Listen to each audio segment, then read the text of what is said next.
Hola, hola, hello everyone, how you doing? Welcome to the stream. As you can see, we're gonna have a different stream today. We're going to learn how to play Cyberpunk RED. Actually no, it's me who's going to learn. You guys are gonna try to help me. Okay, so the idea for this stream is simple. I bought the digital book and I have a bunch of videos on YouTube that can help me figure out how to play the game. For now, I'm trying to figure out how to make a character and how to work with him during, let's say, um, like playing around. So yeah, we're going to try to figure it out how these things work. This is not going to try to substitute the book in any way, so I only will show stuff on the book if it's graphed, etc. Because that thing is going to be shown regardless. So yeah, that's going to be pretty much it. I don't know if anyone else wants to join before I continue. I don't know if we should make a little bit of time or if we should start already.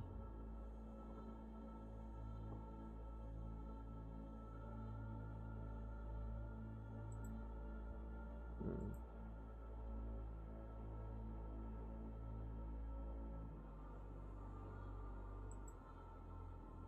Oh wait a minute, I need to add a little something.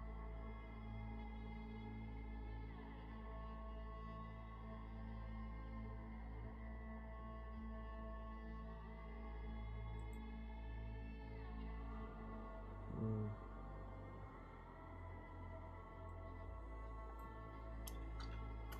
Chat.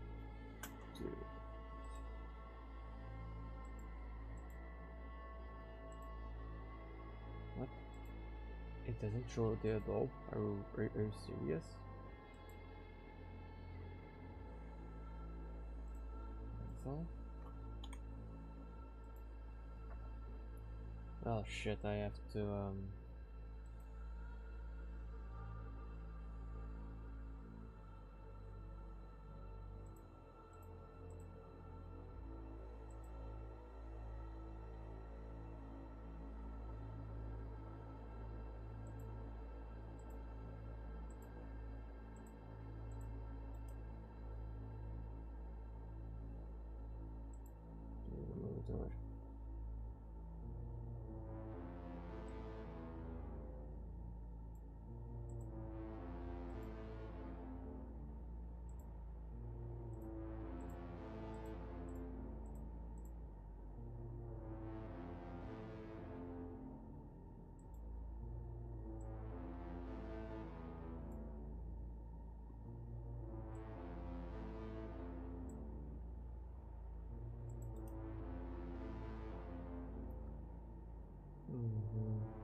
Mm-hmm.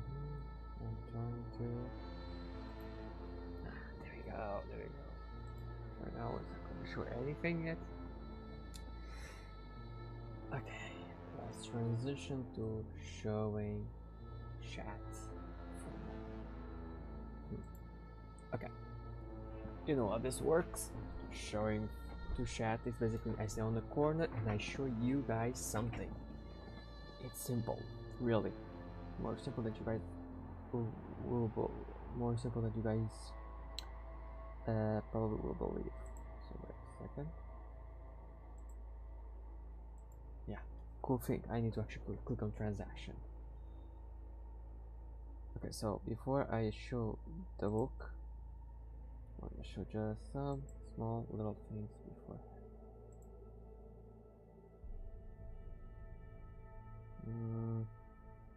Yeah, let's get started. Maybe I take away just a little bit more the music. No, maybe not. I'm gonna let it like this.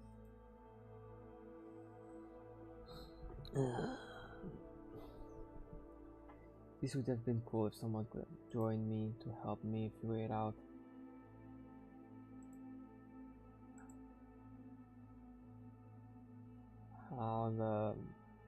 How this works.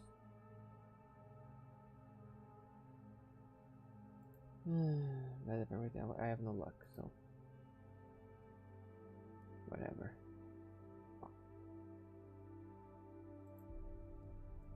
So for this we have indeed a Cyberpunk RED, a role-playing or our future book,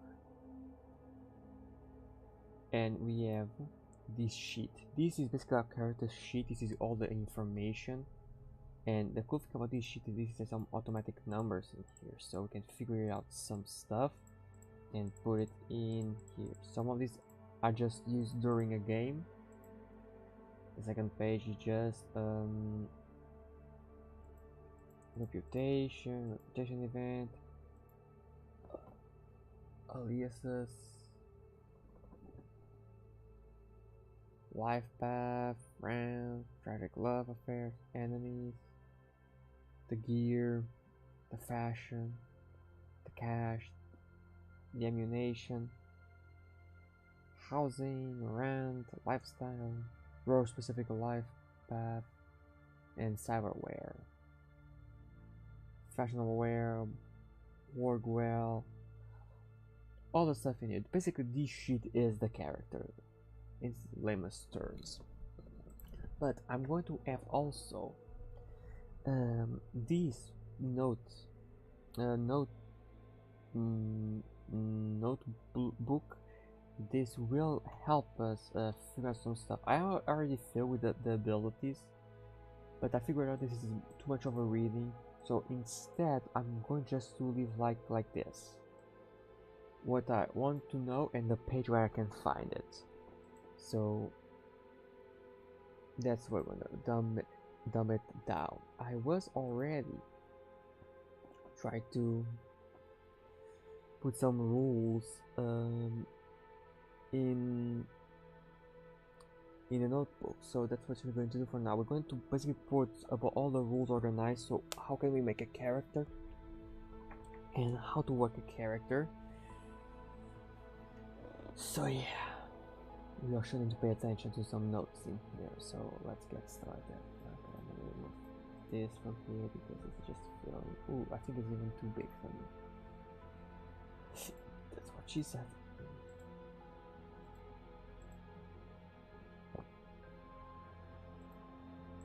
Nah, this is good enough for me. So let's get started. Meet action, investment action. Well, in the dumbest terms, meet actions is well, I'm doing a net runner, so he has actions that he does in real life and actions that he does on the net. So, and the net runners have a expression for that. If you do text IRL, they call it the meet actions. If they do stuff in the net, they call it net actions, basically. I think this is pretty self-explanatory. Is this thing I'm going to take note. On your turn, you can take either meet action or take as many net actions as your interface and netrunner role abilities allow. No matter what you choose, you will still get to take your move action. Oh yes, because a move action, I think it's shared between the meet action and a net action. So yeah. So we're gonna copy this. No, actually no. Actually no, yes, I'm gonna take this. We're gonna leave this note here. There you go, net actions. We're going to try to copy this graph because I don't think it's possible to put a note like add a picture, right? No, it's not possible. So let's see. Net actions. Let's see what you can do. The higher the network interface rank, the more net action you can take on your turn. Interface is a network ability without it you cannot net run. So a rank 1 interface that can only use 2 net actions per turn, while a rank 4 interface net runner can take up to 3 net actions. Okay, here's something that way we just take the graph with me. So let's take the graph and put on a note. Huh.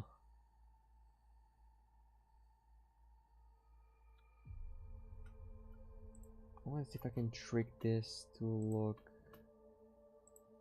more like the graph. Huh.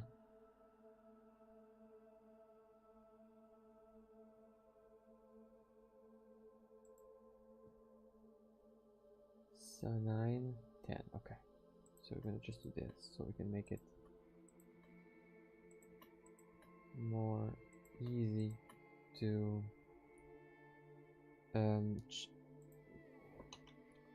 differentiate. So we're gonna keep it like this. But I think most okay, whatever. Wait. Let me see something beforehand. Rolls 29.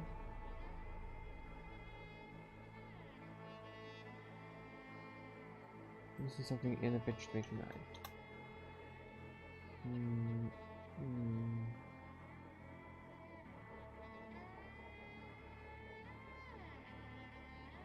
Ah, there it is, right over there. Wait.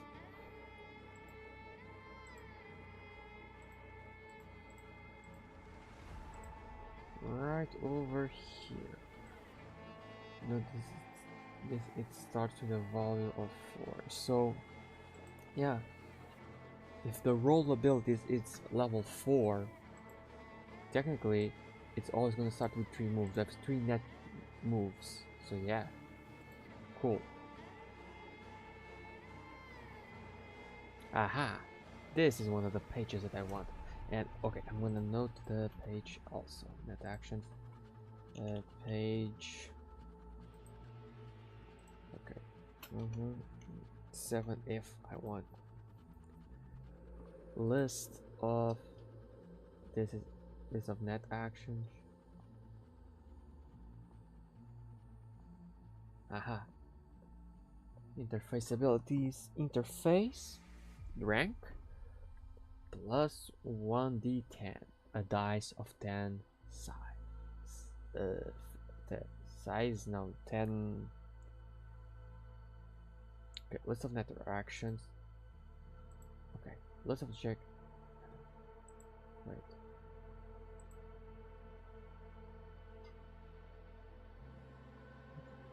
Aperture you can move.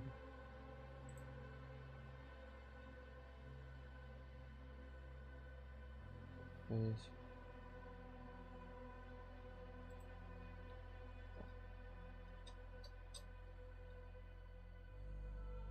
Okay, list of net actions. The use of interface abilities. We're gonna put this in a different set. So we're just gonna do this. List of net actions, page 98.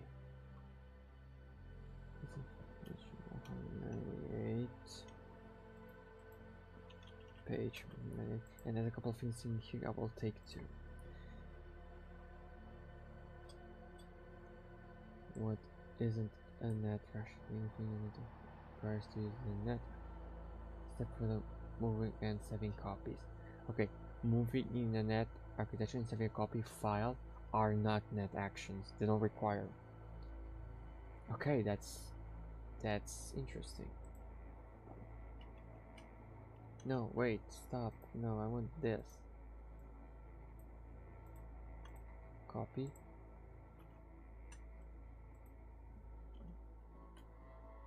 Net actions, there we go.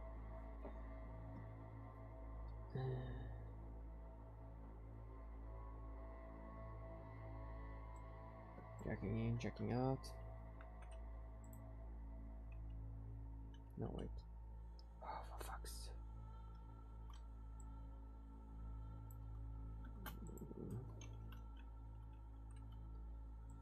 Checking in and out page now. And that is the so more than just how to activate program master stability and can use interface ability within the net actions for scanner. Save for scanner. Scanner doesn't use it. Okay. we're going to copy all of this and put it in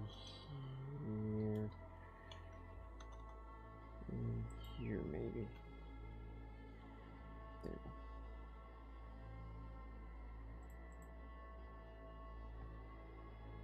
go. Not sure for any of these abilities save for Zap. Zap is the only one that doesn't use this. I think Zap as is on type of damage.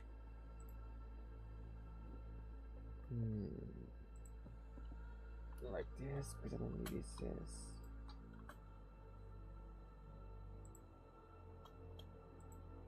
Okay.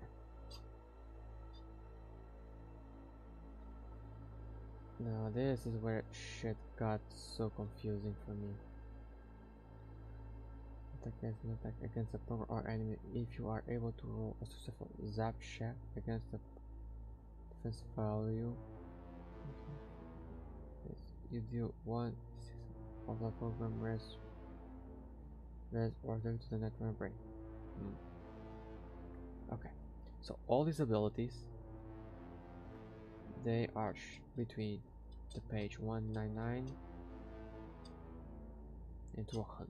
So instead of having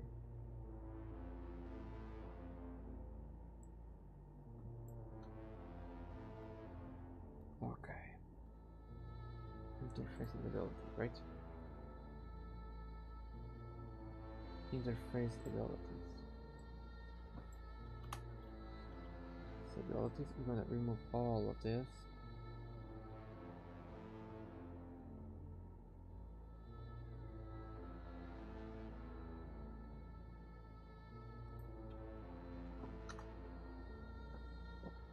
It's page 9, page 200, and there's a lot to learn.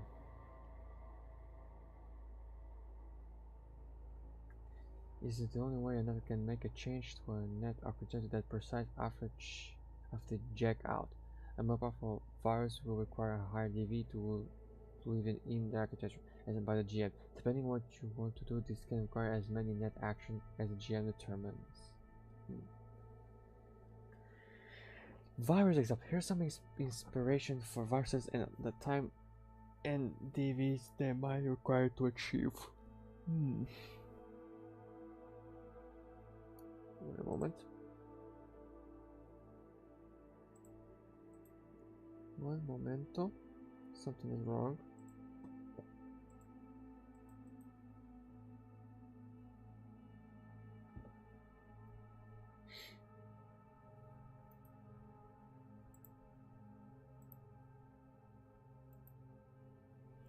Okay, I think I fixed it.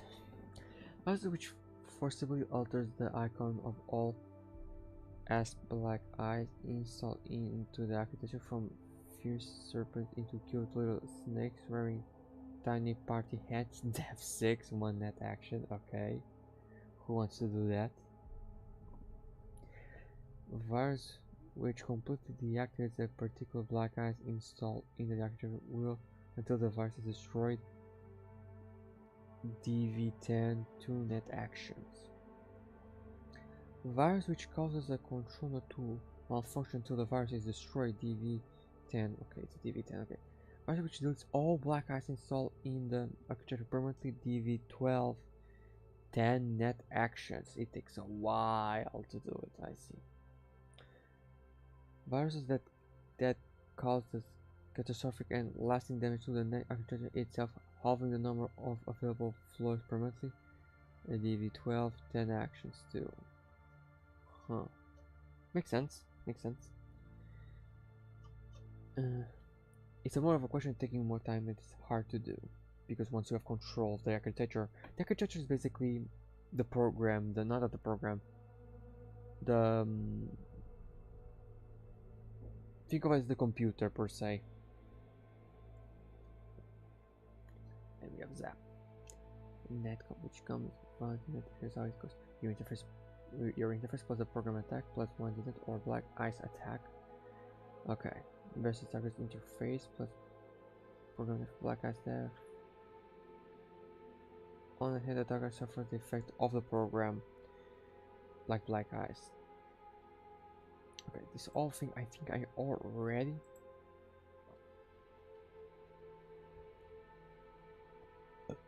So instead,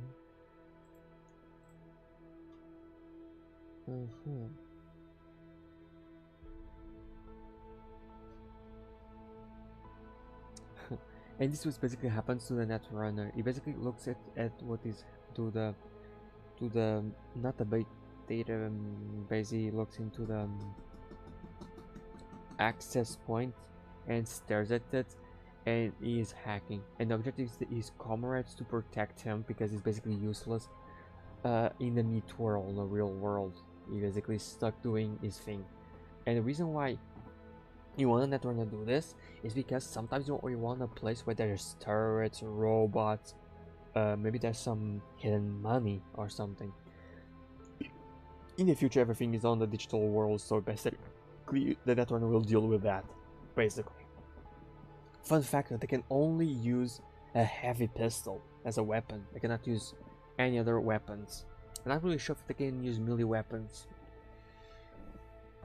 But to be fair, they are a bit... They don't move much. They basically just have a weapon to self-defense. Their objective is to find the access points, basically. So yeah. So net combat.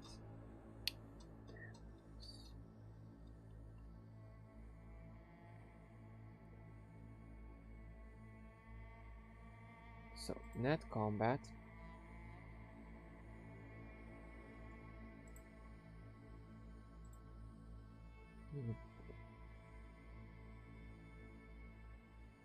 Okay, so page 201. 201. Feed the program. Page 201.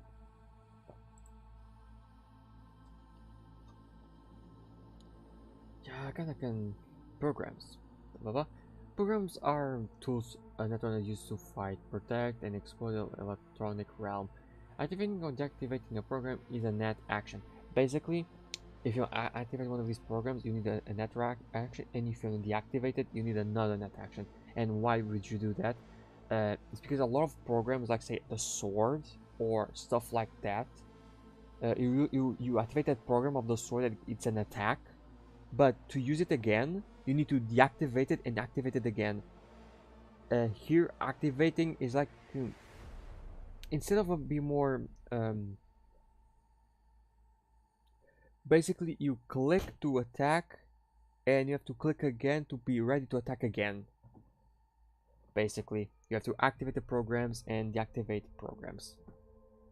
Or if you don't have let's say you're in a tight situation, what has been recommended me before is when on tight situations on the net running, like attacking programs, what you need to do is have multiple swords. So instead of saying, oh, to attack multiple times, you use like sword, activate sword and deactivate again to have it ready. You can instead is activate sword 1 and activate sword 2, and basically that you have two swords that attacked, and then next turn you can activate a third one, or you spend 2 actions to deactivate them both. Something like that. You have 3 actions, so it can only be activated once per mid-space round. Oh, it's mid-space round. Okay. Okay. That's the total of... So you use your net action to activate. It's what it says over here. A program that is currently activated, rest, cannot be deactivated again until it's deactivated. Attack programs deactivate themselves once used. Oh, okay. So attack programs, they automatically deactivate. That's kind of cool. Okay. And of course, you have to install these things or uninstall these things, and it takes like an hour to do. So yeah, we need to pay attention to that. These programs, the attacker programs, designed to damage or disable netrunners or programs, which deactivate automatically after they are activated. Okay, this one at this page I already have marked. So we're hitting the area where are already we already have lists. So this is the non-black non-black eyes. Think of black eyes as programs to protect the architecture. The costs are not important at this moment. Icons, not important. You can figure it out basically by the names. If first Cyberpunk RED is life points, defense is how to defend, attack, and the class, of course. But this is this booster improves your ability in the net architecture with while rest. So boosters, eraser.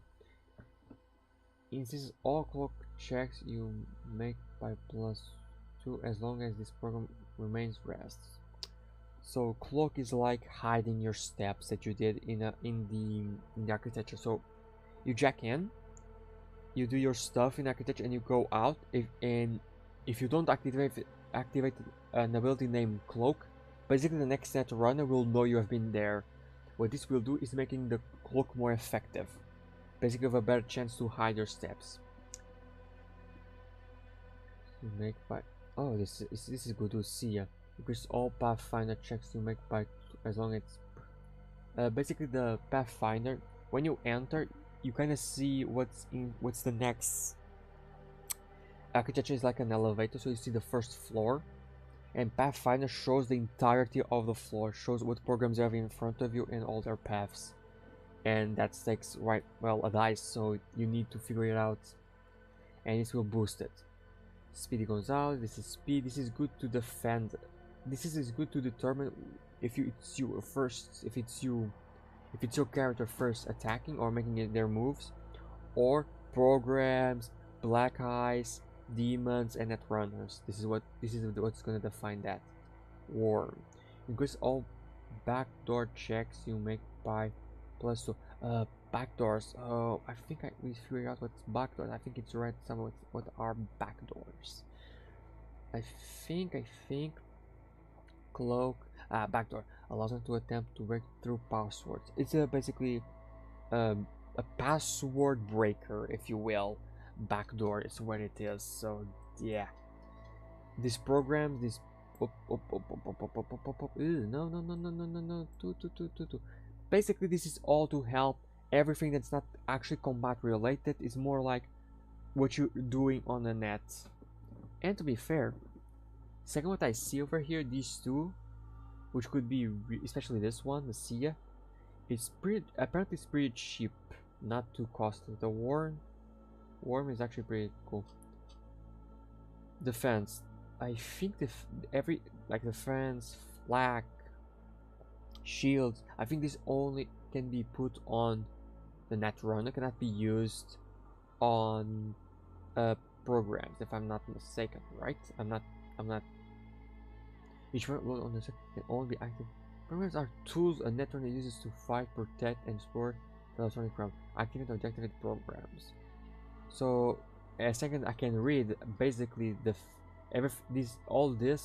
next list: boosters, defender, attacker programs affect some the netrunner. I think the netrunner does, but these things need to be installed in a cyber deck. Think of a cyber deck is like as a computer higher realm, but in the virtual world it's like your backpack. It's your virtual backpack with all this stuff in it. Everything is costly basically, except this one. Shields is actually cheaper. Stop the first success non-black ice effect from dealing brain damage. Okay, that's interesting. After stopping this damage, the shield dresses itself. Only one copy of this program can be running at a time. Each copy of the program can only be used once per net run. Oh. Okay. Wait, but so is it still useful? All these programs, they kind of deactivate once they are used, basically. Goes all brain damage. You will receive by 4 as long as its program remains rest.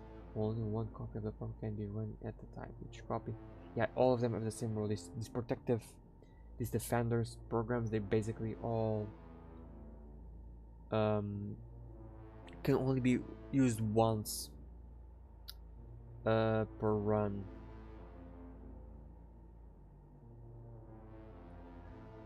And you can okay, so this, it doesn't matter you have multiple copies of it, it's not gonna work, because after the net run, it's, if you're going to do a new net run, enter to a new architecture, enter again cyberspace, basically this is ready to go. So I think these defenders are worth having in you all the time. Now attackers, this is going to be fun. A ban hammer. This is an anti-program attacker. Basically this attacks programs, not net runners. Does 3 dice of 6 rest when non-black. Anti-program attacker, non-black ice program. Oh, okay.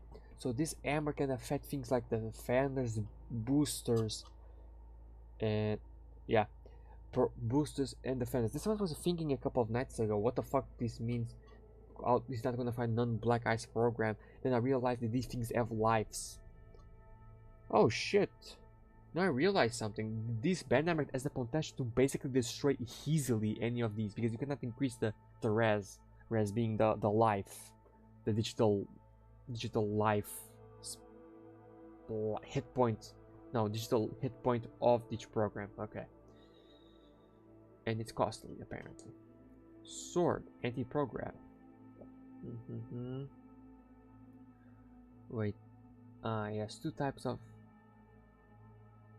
So the banhammer seems to be more effective against non-black ice programs, while the sword is more effective against black ice programs. Okay. So if you have a netrunner, or I think a demon, if they have one of these, you want to take it down with more ease, you use the banhammer. But if you want to take down like hellhounds, dragons, and whatever, you use the sword. Okay. Aha, the first anti-personnel attacker, Deck Crasher. Okay, Deck Crashers are extremely bad against us, and basically what it does, when you inside on the net architecture, you do have an ability that allows you to slide. Basically, you can ignore the threat, and that threat will not go after you and stand still. Basically, when you do a jack out, you're basically getting out of the internet in a safe way. Basically, what that crash shows, it makes you an unsafe jack out, and because it's what makes it unsafe is that every effect that the black ice should have on you when you interact with it will be automatically dealt with once you get out. Hellbolt, okay. Basically everything in here has some sort of level of ability, so we got it basically. Black eyes are deadly programs that once trigger hunt out other programs or net runners across an architecture.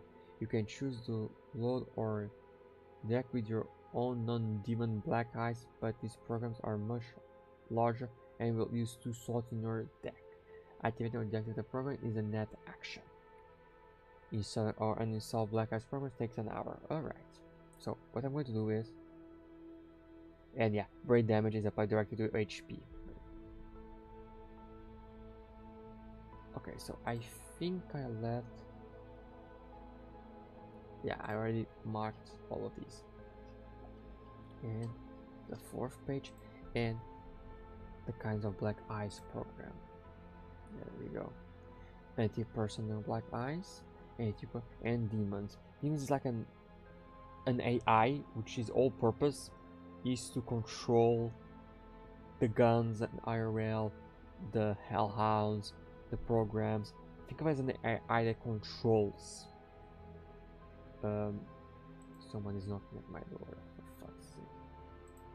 One moment, please.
Okay, I already entered the door. Sorry. Okay. Where's the show to chat? Show into chat. Okay, capture of the screen. There you go. So, I was saying, demons is basically something that controls the local internet. Think of the demon as the program that's controlling the turrets that are attacking us in the real life. And it's what the Black Ice obeys to, basically. The equivalent to a demon is a netrunner, like the player, for example. It's not a real AI, lore-wise, it's just a program. All objectives to defend their net architecture or a physical space by targeting the netrunner and their party in mid-space. They are too big for cyber decks, so you cannot have a demon equipped with you, basically. That's all that it is. And using black ice. As far as they explain, using black ice against black ice is basically like a Pokemon game. You play a mini Pokemon game.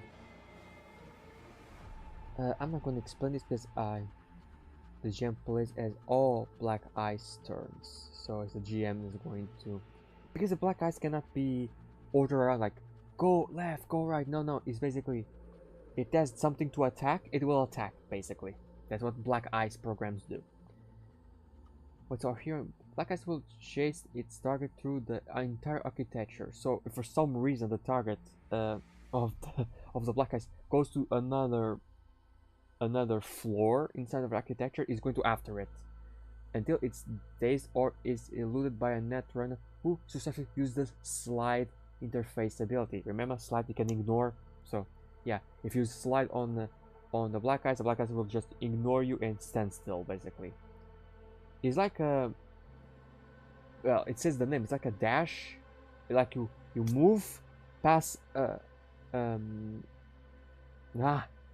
fucking floor and you go kind of invisible and the black ice will just ignore you. It's different between saying to the GM like, oh, I want to go to the next floor, but you still have the without using slide, which basically makes the, for example, the Hellhound program go after you.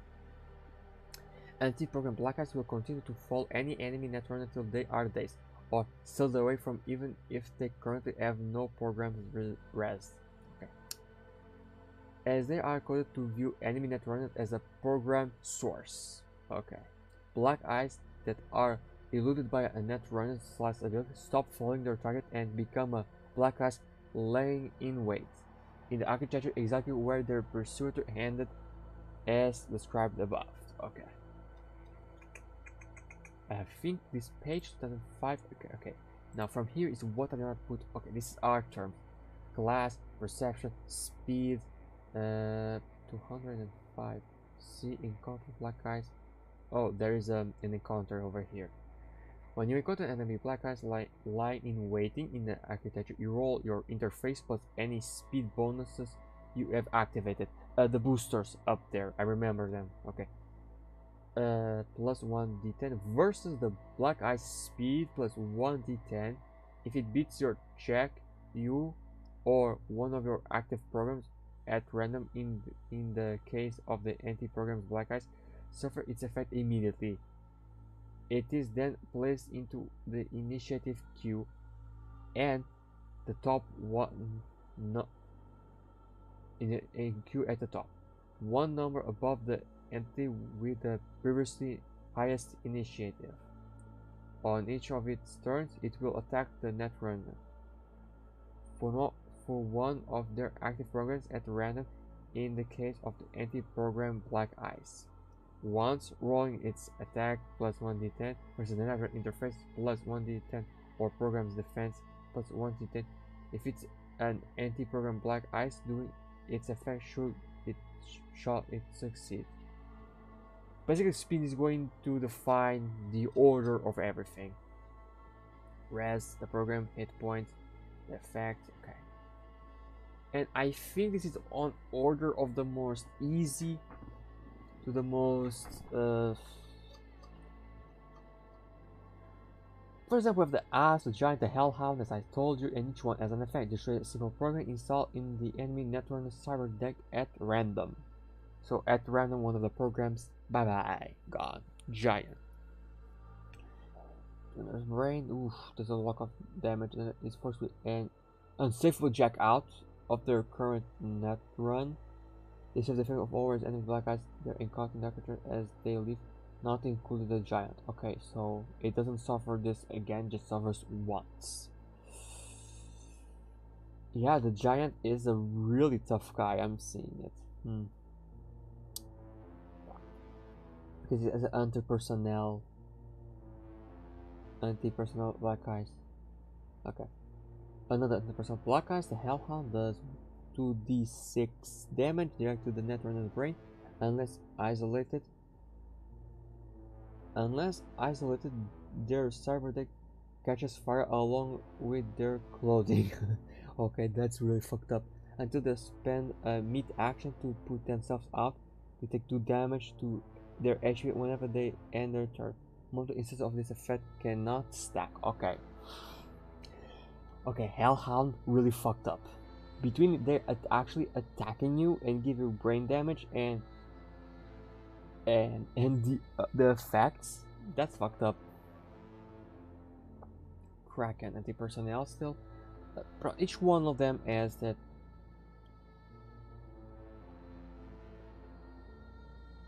Okay, so the Kraken, for example, will basically make the player stuck on it will stuck the player. A leech are each loop one for the next hour, minimum 1. The effects are largely psychomat and leave no permanent effect. Okay, the leech is pretty bad. If you encounter a leech, you basically. Okay, so most of this basically are anti-person. They will affect. The effect will always affect the net runner. Oh no, wait, there's some anti-programs here. Whoops, sorry, just noticed. Wisp does 1d6 damage direct to the enemy's net runner brain and lowers the amount of total net action the net runner can accomplish on their next turn by 1, minimum 2. Oh, Wisp is very bad. Dragon. Oh, we have a dragon as the biggest life points. No, actually the Kraken also has a pretty. Deals 6d6. Holy shit! Damage to a program. If this damage would be enough to the rest of the program, it is instead destroyed. Oh shit! Destroyed programs basically you have to buy a new one. Killer. If it's okay, so basically every of these anti-programs will basically have the capability to destroy programs. That's what it is. After a few jobs, you'll be looking for how to juice up your net running with extra money. You'll be swinging in. You come in the right place. Bodyweight suit, armor. Oh, gives an SCP-11 armor for head and body with storage space for summit and cord for interface plugs. It's 1 extra area only option slot. See the full list at page 350. Alright. So what we add here actually? The kinds. Okay. If that's the kinds, then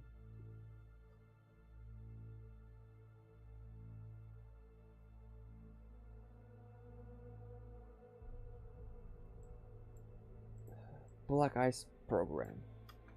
Basically, okay. Page 206. Black Ice program. Basically. Wait, maybe there's more pages. 26 up, but yeah, okay, 207. Okay. I'm going to live in here, 207, so I can have notes. This is just from one character, by the way, and I have this to take notes. But to be fair, this is a net runner, and he has actions during combat, so yeah.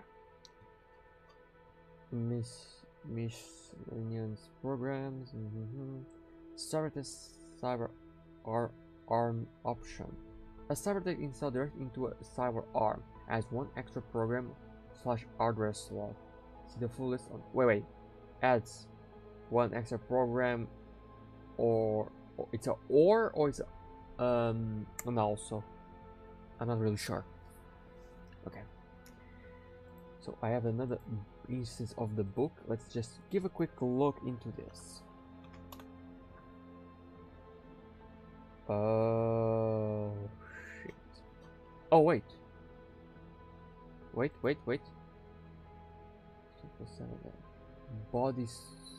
Body weight suit. Aha, body weight suit. Vision stopping 11. Armor penalty none. Good. It's still one of them. Oh, but it's super very expensive.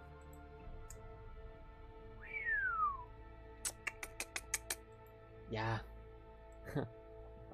Let's see this page. What we have in this page.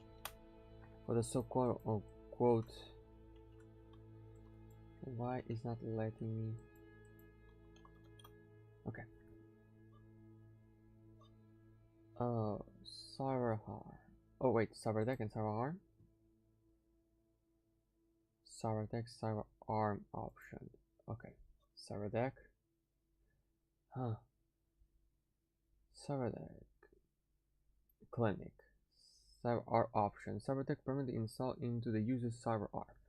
Cyberdeck must be provided by the user at the time of installation. Okay, usually a netrunner should have one. In addition to never accidentally misplacing your Cyberdeck, integration into CyberArm gives any Cyberdeck one extra slot that can be used to either programs or hardware. Okay, it's or. Okay, I have to choose.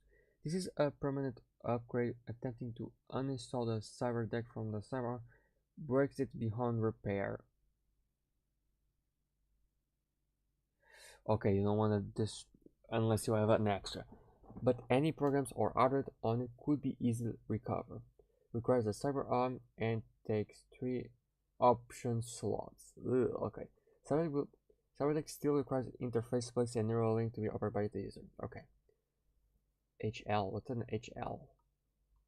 Wait, let me see if there's a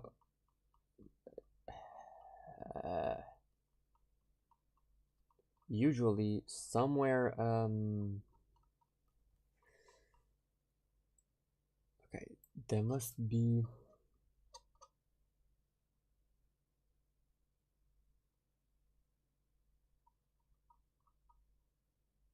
what does the HL means?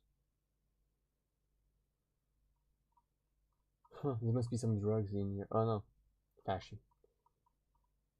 But what means HL? Should I be worried about it? I know I'm too curious about what this means. This HL means. Okay. What's happening? Video pause. Continue watching. Yeah. Don't. Okay. Google. Cyber. Oh shit. Cyberpunk HL. What does that mean?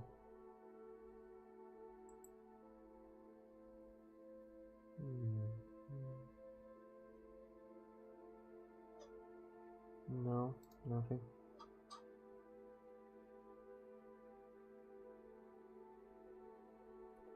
What the fuck is HL? Now I'm confused.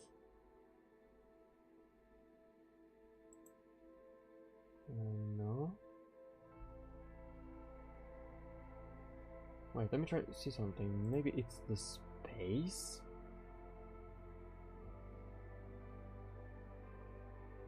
No, it's not a space.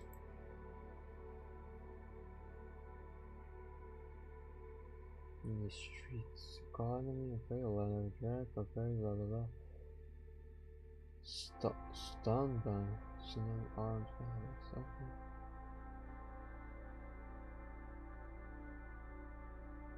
Oh, so this must be stuff you can buy. Exotic weapons, okay. What's HL? Is sanity or something that to do with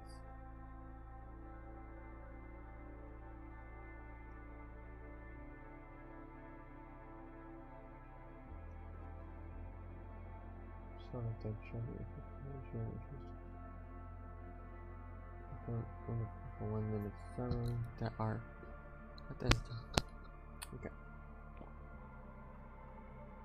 Well, I have no idea what HL means. Okay.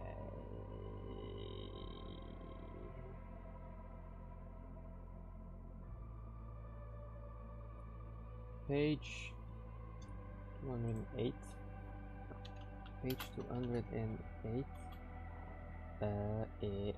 Okay. Initial news upgrades, I guess. I can book this if I don't forget what this means. Bodyweight suit. Okay. No, I'm gonna put this in here just to make sure I don't forget nothing, because I'm going to forget something. Weight suit and what more? Cyber deck, cyber arm option. This actually is a pretty cool idea. Have the cyber deck somewhere in your arm. It's useful. It's really interesting. Okay. Gonna leave it the page over here. This slightly more organized. Cyber deck hardware, just like a cyber deck's option slot can be used to hold programs, they can also be used to hold hardware. How to allocate these slots between extra copies of your favorite programs, Dangerous Black Eyes and Elf for other, comes down to personal preference. One thing is for sure, you don't have room for everything, and what you don't have can kill you. All hardware takes up one option slot unless otherwise noted. So cyberdecks share the same slots for hardware and programs, which is really fucked up.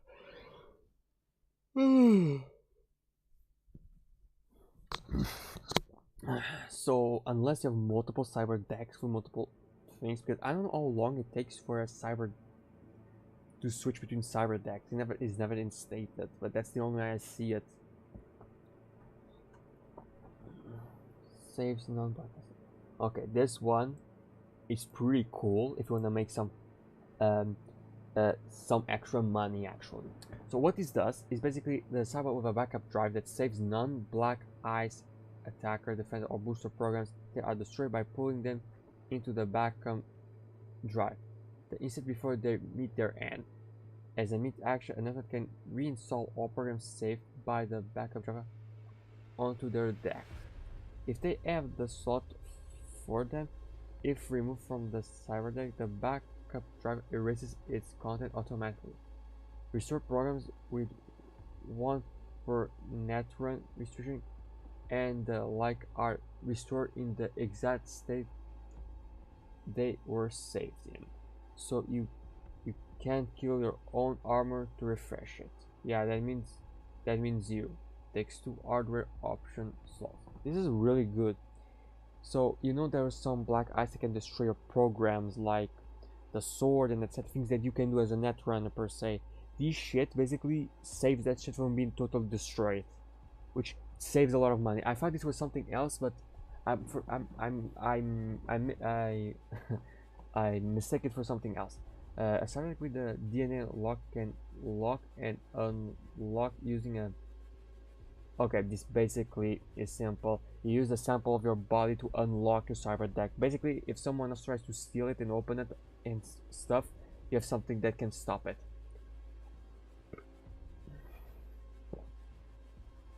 Or unless they have a DV17 electronic security tech check and takes 2 hardware option slots. Hardened security. A cyber with a hardened security cannot be rendered temporarily disabled, rendered inappropriate, or destroyed by EMP effects like microwave pulses or. There's some effects of weapons and ammunition that can basically make things like the cyber deck useless for a turn or something, and this will stop that. Pretty useful. Isolated wiring. The cyber wheel isolated wiring cannot catch fire or cause the user's clothing to catch fire as a result of a program effect. Remember the Hellhound? I read it and he does that. Basically, this is an anti-Hellhound effect.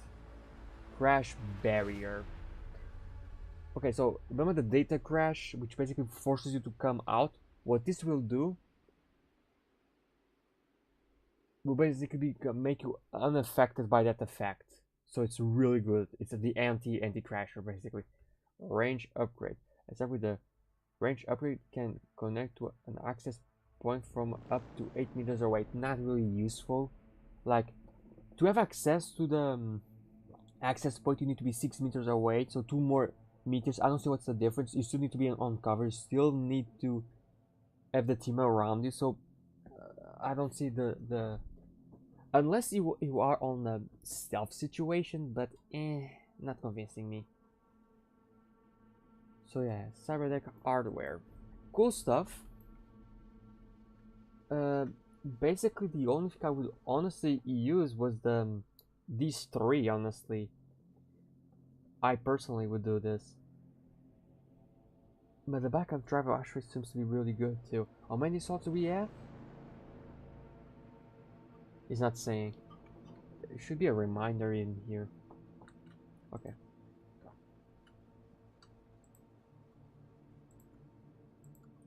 Cyberdeck armor. It is on page 200, also in 208.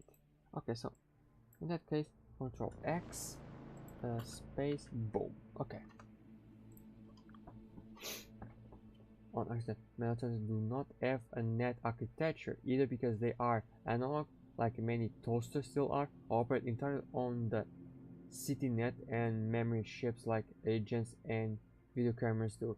This type of electronic device can still be countered using the electronic security text code, but since they don't need a net architecture to operate, they can't be hacked with the interface rollability. Oh really? This is why many networks have a good electronic and circuit text codes to attempt to complement their net running.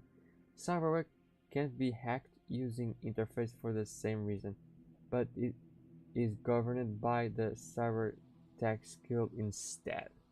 Gems should keep in mind the type of operation setting up on architecture. If all someone's from their net architecture is some simple control nodes and that him to work the sound and lighting in their NICA, security may not be a priority.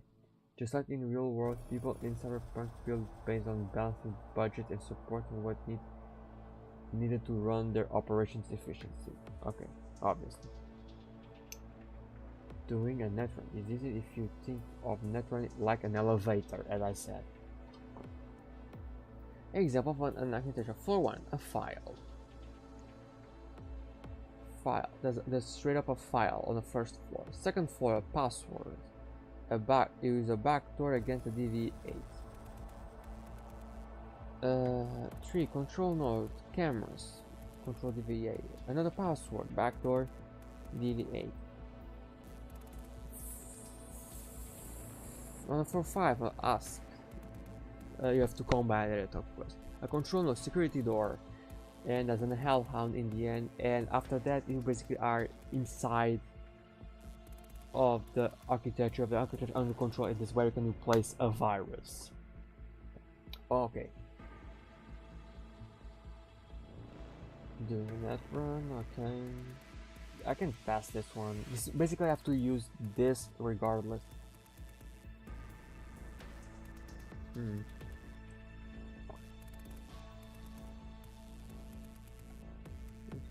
might die before reaching the bottom.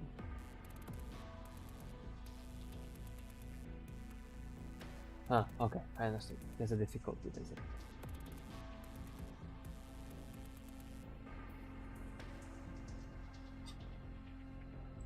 An example. Okay. Page 209. Okay. 9. It's doing a net run.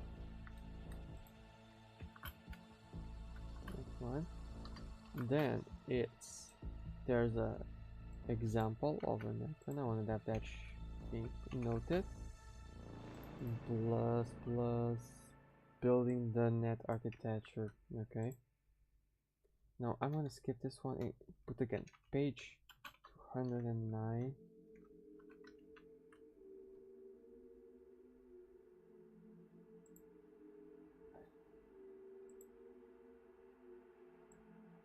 Okay, it repeated this thing for some reason. Virginia set step 0. This is the page 210. You have the step 1, step 0 actually, and step 1 too. And so step 1. Okay. So wait, difficulty rating. Depending on how hardcore the net architecture you are creating is, its defenses will be accordingly tough. Controlling the difficulty rating is a good way to make sure your net architecture will challenge your net runner, giving them a fighting chance without utterly killing them. A standard difficulty rating is a good place to start. Okay, password file controller DV6, DV8, DV10, DV12. Okay. Interface or a network with a fighting chance. Basic difficulty should be 2, standard difficulty should be 4. The one that's recommended when you start S. So basically, you should be able to do this as soon as you have a net runner. Of a runner who might die before. Okay, so simply it's basically the interface level. So 4 is with a fighting chance, right? And this, it should be the basically the level of the interface you might probably die, basically saying if you are interface level 2 you probably will die doing this specific run. But you can see that's missing a number. That's the 3 is not, so 3 is kind of a midterm. Maybe it's slightly difficult. For example, if I start another for uncommon difficulty, I might die. So basically, this is it. Of course, I can make some changes.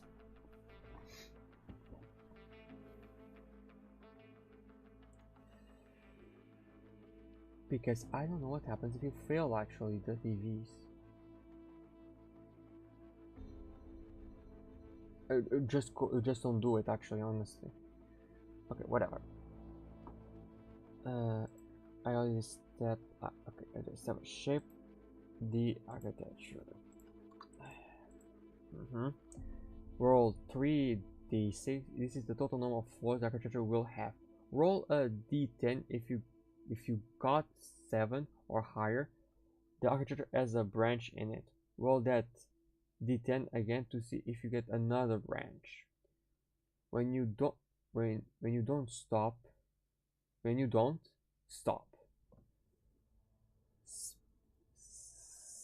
Split up the total number of floors between the main branch and any branches you roll according to your taste. A net architecture cannot branch until after the second floor in the main branch. Somewhere in here. You have to reach that place first. I think that's what they mean. Make sure that there is also a longest branch in architecture, so that there is a defined bottom to the net architecture where another can leave a virus. Alright. Simple rule, basically. It's the basic rule of the architecture. Okay, the step to fill in the architecture. It's on page 2010, 200, 2,210. What? No, notebook. Okay, I'm gonna leave this on my notes. So what I'm going to do on this stream.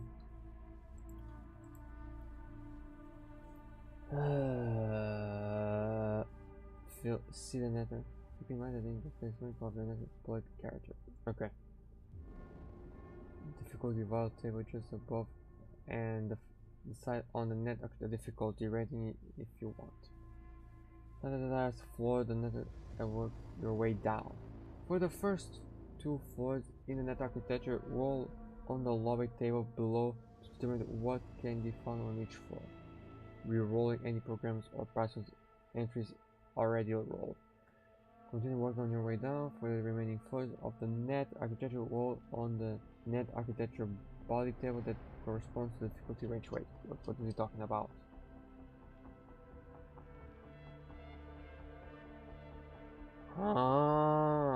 There is is something. So these are just notes. Okay, the architecture world around to the world around it. For every file or control node in architecture you generate, make sure it has a reason to exist in the mid space that the architecture is installed in. Files and controls are the treasure of net running, so it is important to make their impact on gameplay and the world a real one that makes sense given the location they are found in. I think this kind of makes sense. Basically, if you are on the, let's say, I don't know, I'm thinking about the merc kind of group base. They probably where they leave like their vehicles, their guns, their secret files about their automations. They probably have something like in the architecture that they have must have something to do with defense. Maybe they control guns, they control cameras, and somewhere in the bottom you have the files, or not. Maybe the files are on a specific computer, and the last file is like the doors that lock it. It makes sense. You just need to pay attention to what you're doing. Think what uses a control like this would be on a building. Somebody important in the building will probably know the passwords of the architecture. Of course, they won't share such information openly. A control doesn't have to be entirely combat oriented. Cameras, sprinklers, sirens, assembly line, convoy belt, video display feed, coordination control valve, electronic engage door locks, massage chairs, soda machines, air conditioning, and pinching machines all make a great control nodes too. Could mess with this once, maybe use as distractions or false alarms even. Pretty interesting. As I said, it needs to make sense, and don't think just on weapons. It's easy ways to think of the defensive weapons, but there's other things you can use them on. And all of this just for the net runner, by the way. But to be fair, I think net running has its own section of the book. Let me open the book and show a little something. Not this. This. Okay. Net running literally is the only ability that has a fucking amount of pages. The other thing is like healing, trauma team, basically.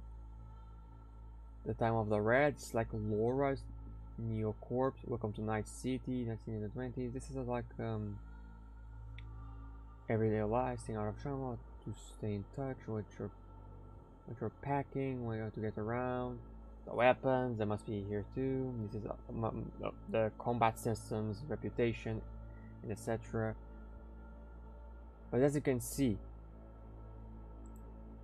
for fuck's sake.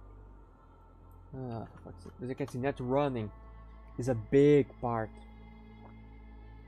of the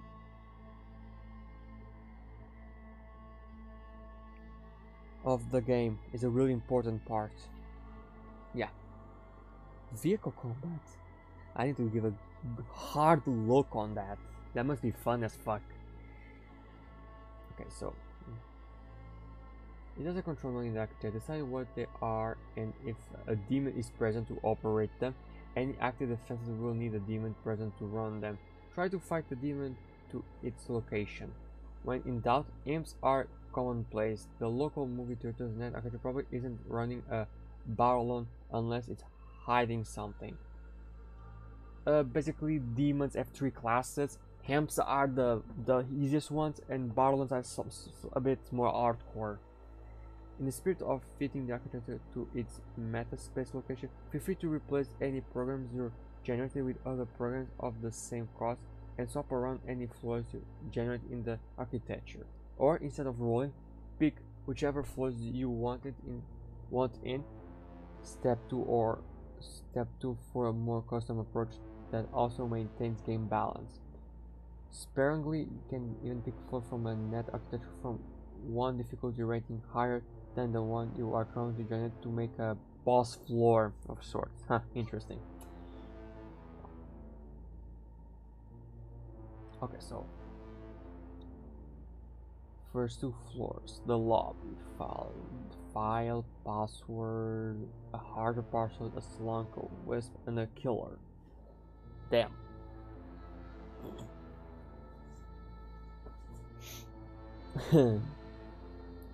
Straight up, I think the killer is a bit of an hardcore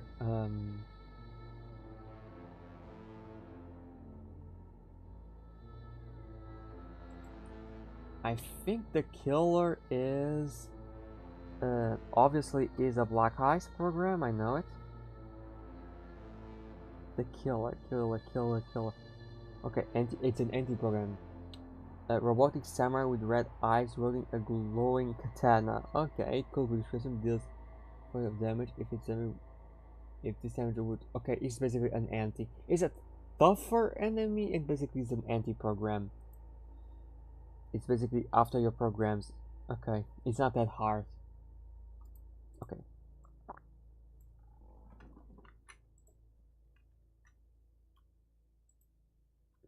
Oh, the music has stopped. Oh, it's coming in a new one. No problems. All other floors. Jesus Christ. Okay, this is just the entrance or the lobby, if you will. Jesus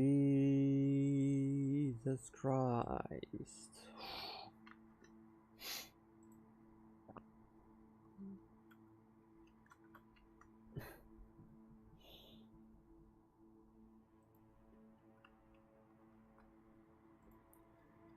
Oh my fucking god. Basically, Syria, you want to make things easy or hard? Huh. Interesting. Things like files, passwords, and etc. are somewhere in here. So, the worst roll you can give on advanced flow is 2 dragons.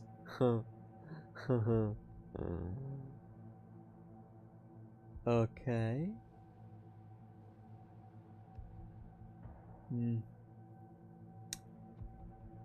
There's no reason for me to decode this. Basically, all I can do is just look at this, and look at this if I don't want to roll. Advanced floor. I can put all those work 3 hellhounds in the same place. It's literally like 3. Oh, I have 3. No. It's 3 on the same spot. Damn. That's packed. You only have here if you go inside of a Militech or a mega corporation. A mega corporation building. It's way too strong. Like motherfucking 2 dragons. Are you serious? And I just noticed that dragons only exist in advanced floors. Oh no, wait. There's another one here in common floor. Okay. So you can play around with this. Really interesting. Okay. Already in here? Yeah. What's in here? Demons and offenses. Oh, this is just for the game master. One way to spice up the net architecture while loading up with the fans, you might want to look into installing a demon into the architecture to control them. Demons. Demons. Instead of aliens, it's demons. Oh, see, we have the 3 types of demons, and they work like a net runner, basically. You go to the room where they are, you kill them, and I think that shuts down. Okay, let me see. The type of the red called demons are actually very specific types of Black Ice intelligence systems. They are not the true AIs of the pre-war period. These demons are designed to attack mid-space targets such as the net. Oh, basically they take control of the guns and they will attack the party. And they will stop people from entering specific doors and etc. And combat number with combat both. So okay, this is all of every facet of this architecture, which means that is unimpeded by passwords. He's always aware of any net runner's presence and automatically wins any speed contest against a program. Okay, if I saw a program, the demon will act first. Okay. core because it cannot slide away from a demon, and the demon doesn't have a chance to get a free hit on you when it discovers you. Demons don't have defense either, and defense just as the network does with interface. They don't have a defense? Well, that means they always take damage whenever you attack them. That's interesting. It's like that big boss who's trying to spam attack, basically. Jesus Christ. Oh, and they have net actions too. Not that many. Okay, combat number is always the same. What's the point? With the combat number. Demons and the combat. This combat number combines both stat and skill for them. You add a D10 roll in this combat number for the purpose of attacking and defending with drones, turrets, and etc. Demons enter the initiative queue at the top when it detects an intruder with one of its observation cameras, or when a network enters its architecture. On their turn, demons prioritize acting on control node triggers using their net actions, and only zap an enemy network with their leftover net actions. Okay, so ironically enough, demons will not attack the net run when it's inside of the net. They much rather use their first turns, the net actions, to activate the turrets and attack the people IRL, basically, on mid space. And that doesn't hatch, and they probably will attack the network inside with only a zap, which is a basic attack, basically. The biggest limit of a demon is its specific non-volitional intelligence. Demons are rather like the AI used in video games. They have triggers that set up predetermined actions they can take. For instance, a demon controlling a turret knows to attack anyone who enters a specific room who is not wearing a specific ID badge. This is all it cares about. If the marketing manager's ID badge had been unknowingly replaced with the wrong ID, the demon would treat them just like any other intruder. A hemp, a small orange sphere of light with red horns.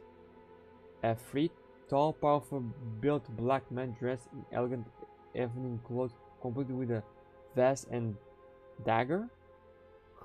Balron is a huge humanoid monster in futuristic black armor or covered with hissing green glowing tentacles. Okay. So this page is basically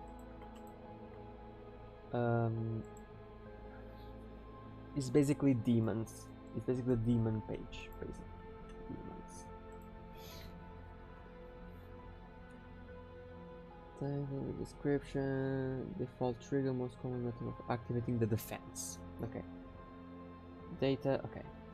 So this active defenses must be the turrets and everything else around it. So page 1.3 active defenses, right? Oh wait, let me make a quick save. Or are small robots capable of? Oh wait, no. Active defenses are basically the robots. Like autonomous vehicles, they can follow a target over a long, and usually up to the perimeter of the defended site, such as a building or fence enclosed area. Unless they are being controlled manually by a netrunner, active defenses require a demon controlling their control node in the architecture to stay operational. Okay, so one thing you could do is that if you capture the control node, you can actually make the robots that active defenses against their owners, which is kind of sick. When active isn't being controlled, it is vulnerable to being countered using the electronic/security tech security. Once countered, the active defense can be controlled remotely within the 6 meters yards of one of the net architecture access points, with an agent using an action in the same manner that the network does with their interface stability control.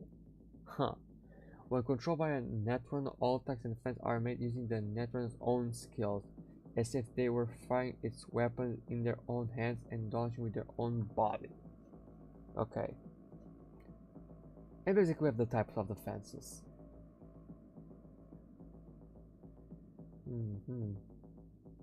Data.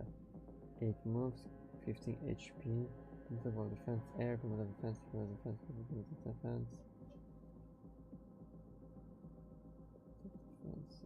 area. Ground drone, comes in various forms including rolling ball, tracker, wheeler, or snake form. Ground drones are equipped with 2 of the following: heavy pistol, okay, observation camera, okay, large air drone, tiny finder about the size of nuts with nanowire cutting surface, mini air spiral walking drone, okay. Okay, and they have their own triggers. Okay. Implicit defenses. Implicit defenses are sensors that are immobile and stick to a single space or area. They are considered active.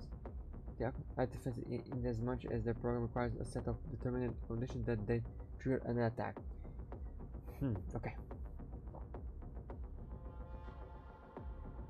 Disperse the web a swarm of net into room. Blood. Mini weapon, another very heavy melee weapon, typically attacking from one corner of a room. Often it takes the form of an industrial grade water cutter or a spinning modified automatic turret. There you go. This one's are the automatic turrets. Okay.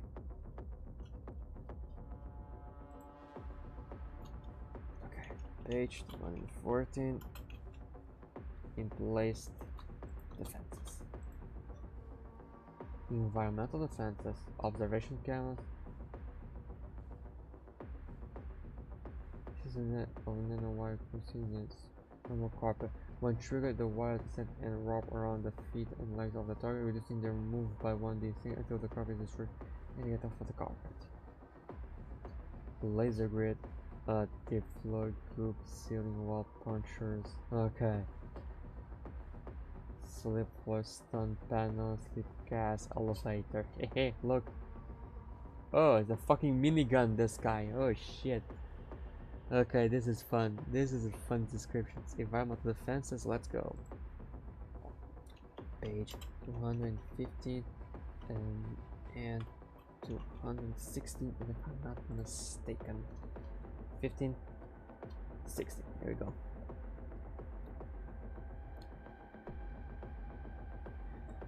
In place defenses. At this point, it's no longer like a netrunner thing. This is basically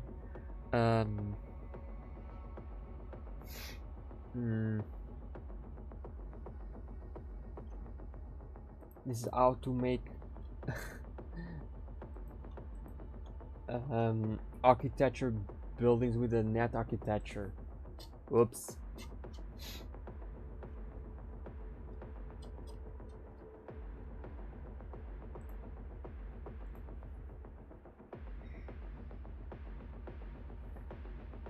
Buying a net architecture, number of floors, portable, yes.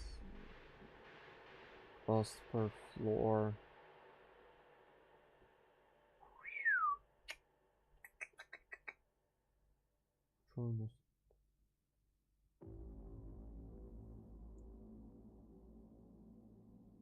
Feature.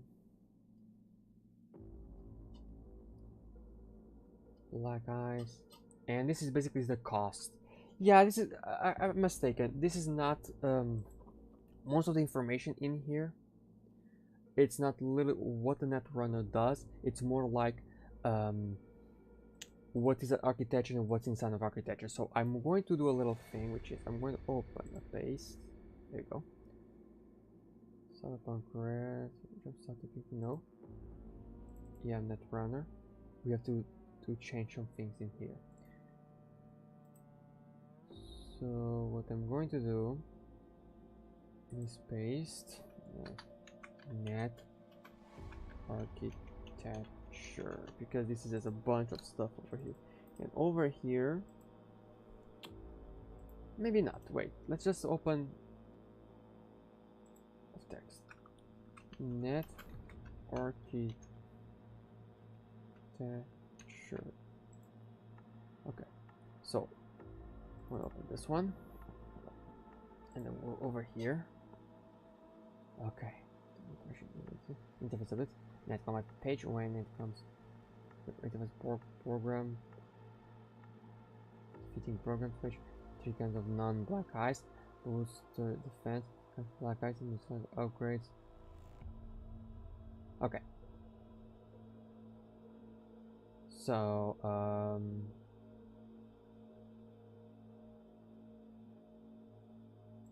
all of this, Control C, will go over here. And everything here will be deleted.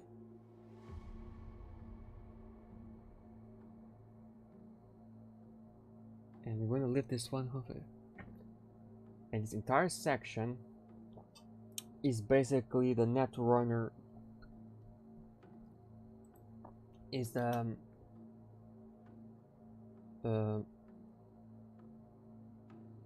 what is it called in game? Wait, let me check page 1.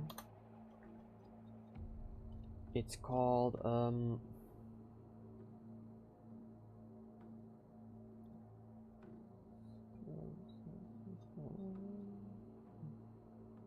roll abilities, right? Exactly. Roll ability interface. Parents net usually run. Okay. This is just for one character. And I was accidentally doing architecture shit. Okay. Put this one here. Okay. So I accidentally I'm doing things. So all of this is basically pricing.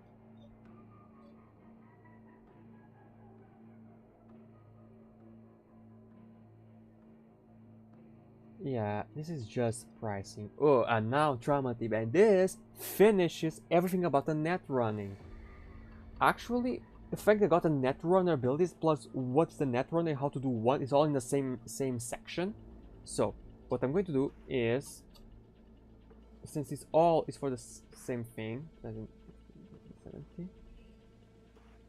I'm going to write home security on Netrunner, on home security on pages 217 and 218. Okay. No, not this one. This one. 217, 218. I'm gonna keep it like this. Home security. With this, we have everything in net architecture to do a net architecture, a place to hack. Actually, funny enough, good to know. So this means I can go all the way back to this page, and this is the page of how to make a character. There is 3 types of character. I'm making the more complex one. Now, all of that, this entire knowledge, this entire thing over here is for part 1. This. Oh wait, is it not that page? Wait, it is, there it is. Roll ability, rank 4. Right? Actually, there's a page in the book that helps person with that. And I think it's the page 3.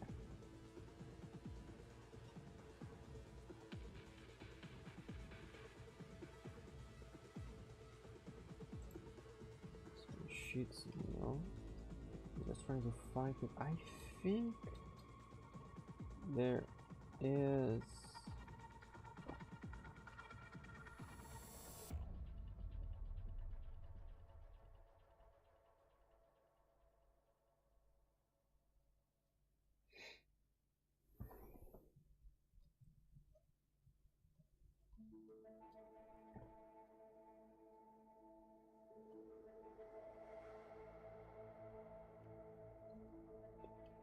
dog. I don't know what the fuck is black dog. Probably.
Nah, this is actually just a crew, a random crew, I think.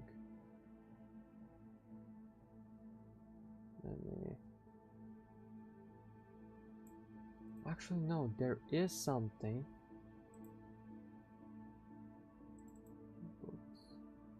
There's a shit.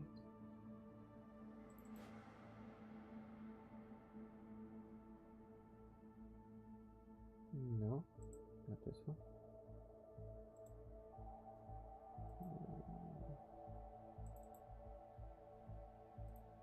No, not this one.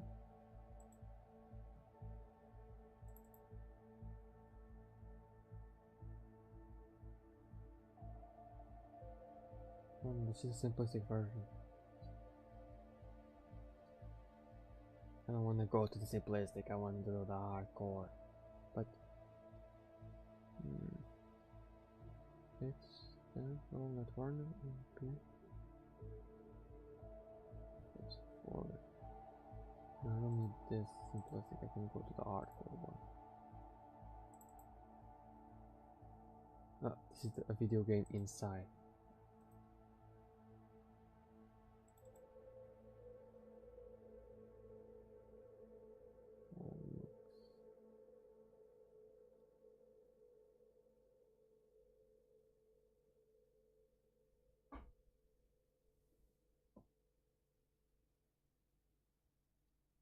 This is because of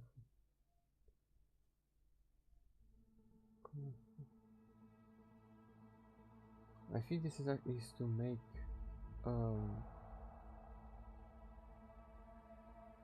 the enemy NPCs, I think, I'm not really sure.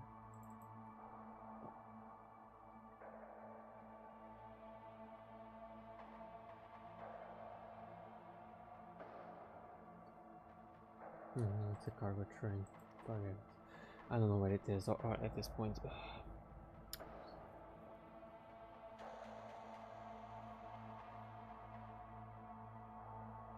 So now that we have picked up a role,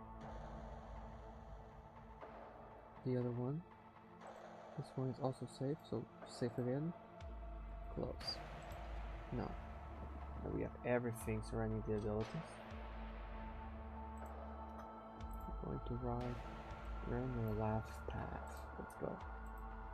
We're on the left path. Let's go.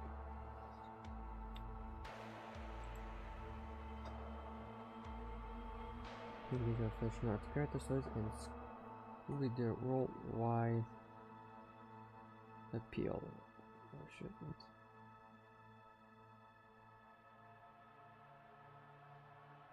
Okay. And we do have this up. I need to have this up. Wait, just one moment.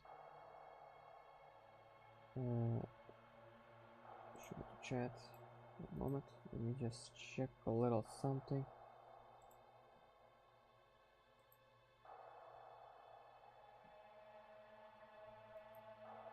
Holy shit, what's happening over here?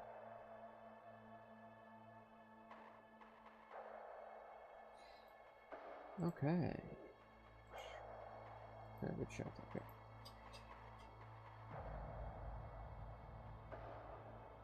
Street edge.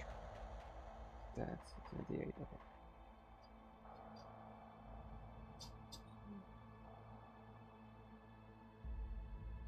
It's like going on the ground vet, blah blah blah blah, okay. Let's see. Tales from the street. Wait a second. Street. Do I have a complex one?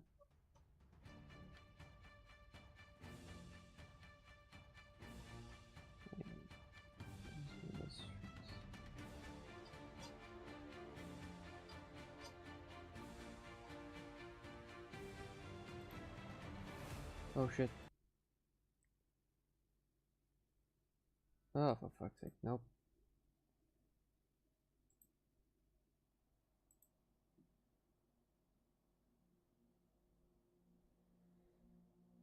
Good enough for me.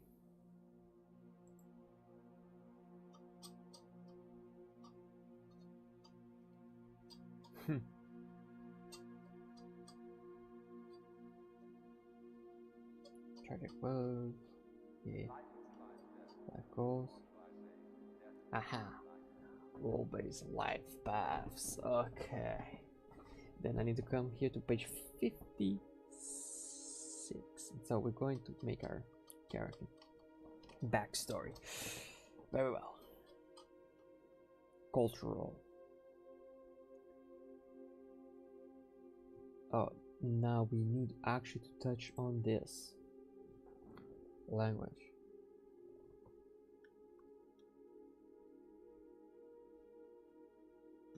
Wait, let's get this a bit closer. Okay. Let's see this. Multicultural and multinational, you learn to deal with all the kinds of from all over fun and chaotic world, or you die first time you look side-eye at the wrong person. Where you come from determines your native language. In Red, we assume everyone speaks street slang. The pin that has evolved with almost everyone in the dark future. But you probably also have another primary tongue you learn at your mother knee. After one to determine your general cultural region, you choose one of the language from the list, advance to your cultural region. You begin with 4 points in that language skill. There are hundreds of languages spoken around the world, but for our purposes, here's the most commonly spoken language in each region during the time of the red. If you want your character to speak a language that isn't represented, you can go ahead and choose that language instead of one of the lists. Cool. So, Portuguese. No, it's actually here. Portuguese. There you go. Western Europe. Portuguese. Okay. So, I go over here and I write Portuguese. And I put 4 here? No. 4 here? Oh shit. No. Forget it. No, 4 is here, right? And it probably is here. Right? Where? Which one did I fill? Is level a stat? Language. You begin with 4 points.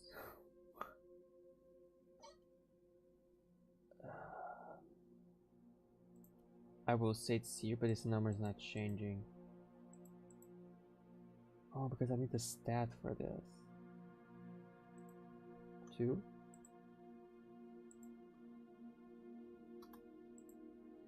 Nothing's happening.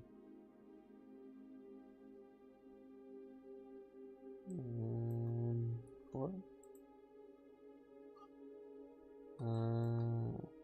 Wait, what? Why is not this filling up already? How do I define this? Calm down, man. Follow the book first. Okay. Eastern Europe. Yep. Let's go. Your personality. Oh, by the way. Eastern European. Cultural origins. Cultural origins. Western European. Portuguese. Let's go. Okay. Oh, cool. Your personality. Okay. Your personality. This one. And like this. Let's keep it going. Let's keep it rolling. Like as a person, a kind of cattle standing from the pack of and content, a party animal who loves to get messed up, the seven compete on. Shy and secretive, rebellious, antisocial and violent, arrogant, proud and aloof, moody, rash and headstrong, picky, fussy and nervous, stable and serious, emphasize, sneaky and deceptive, intelligent, friendly and outgoing. Nah. Shy and secretive. Let's go. Shy and secretive. A bit based. Let's go. Already? We're defining this already? Damn. Alright, let's see this. Clothing style. Ooh.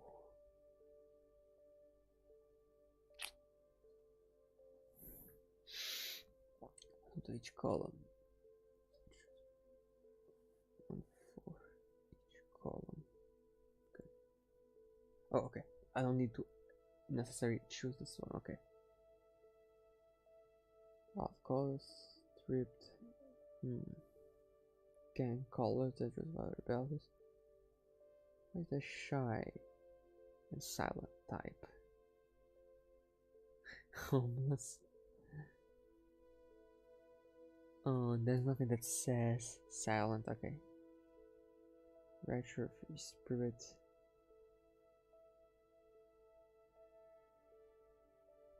This game has just one problem. It doesn't show what the clothing looks like.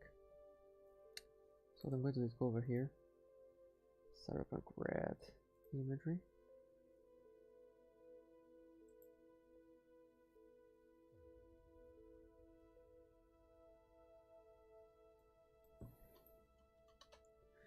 We'll leave it like this. Because I want to watch what the hell does this clothing mean. Clothing style.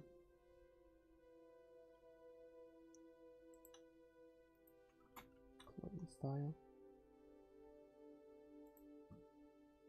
Generics, technical form. Let's see this. Please don't show me porn, I beg you.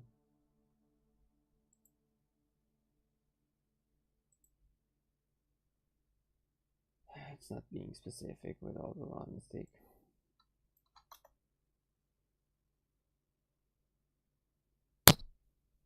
It's not helping me at all. I think I have to directly read this. Comfort, agility, athleticism, flash techno, sweet wear, urban flash, leader presence, authority, exclusive design, counter, folksy, retro, free spirited, homeless, vagrant, dangerous, rebellious, western, rare, tribal, bright, custom, like, young, full.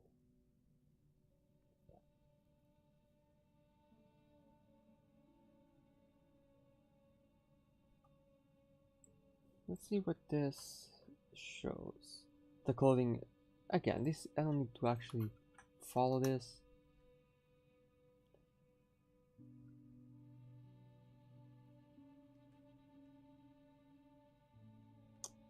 Once more, it's not exactly telling me what the fuck this style of clothing is supposed to be. Urban Flash.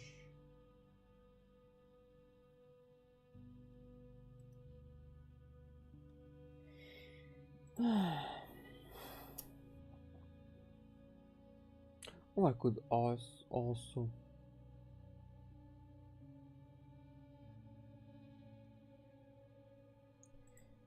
Okay, dressed clothing style. Let's write something.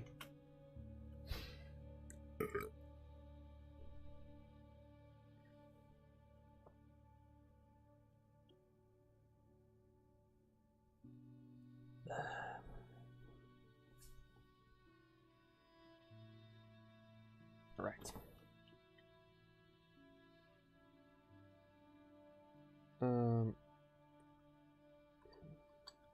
Sunglasses.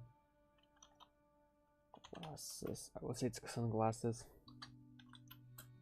Red tint. Slash. Oh shit! What's the name of them?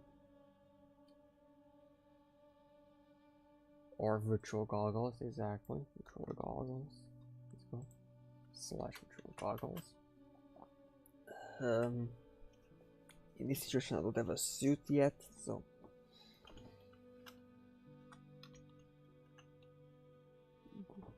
Goggles. Black. I think you call it a tank top.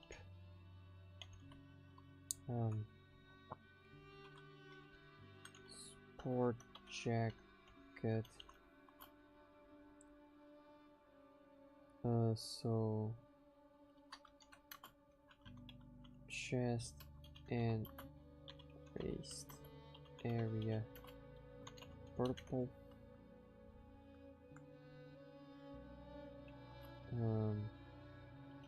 Arms black with red.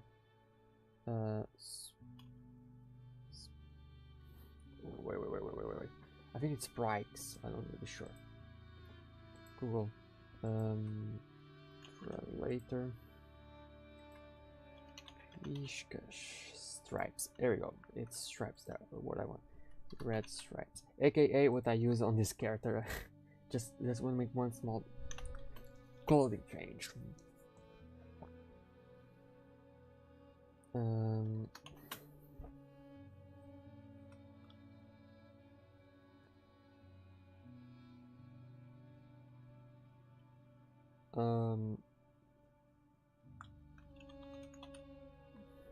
Dark blue jeans, I think. Dark blue jeans.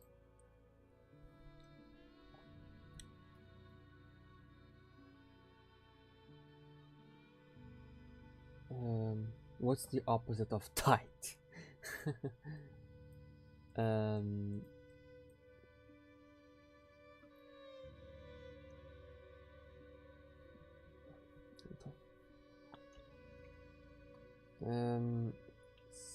Synonymous. Okay, there goes the word that I wanted. Antonyms for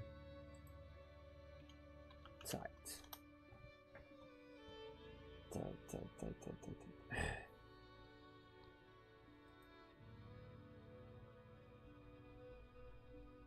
No, I don't want. I don't want similar. I want antonyms.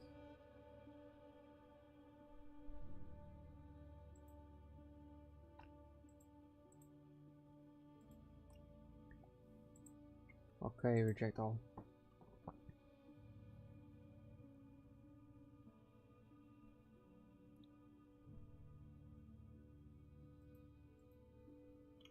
tight.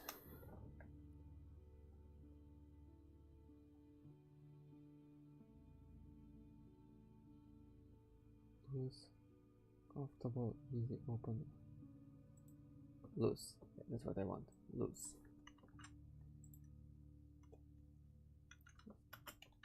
Double legs. And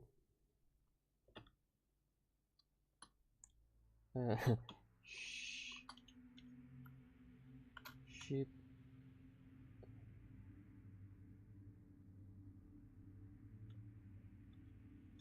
Sports shoes. Okay. Clothing style now. Hair style. Let me see. Let me get the cyberpunk look for this part. Let me see what these hairstyles actually look like.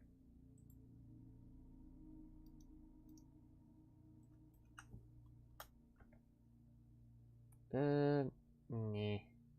Sorry, people, but that shit is ugly. So long and ratty. I have a bad feeling about that hair. Oh, this one. Okay, nah. Short and spiked.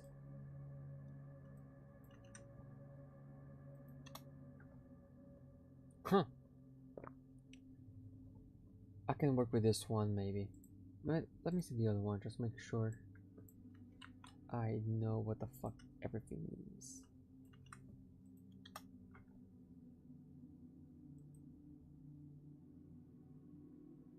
The Cyberpunk versions. Okay, it's the basically the Instagram girl type of haircut. Bald, okay. Stripped. Oh, I think I know what it is, but I'm gonna check it regardless. Oh, it has stripes. Okay, it's not what I was thinking. It's more of a color scheme.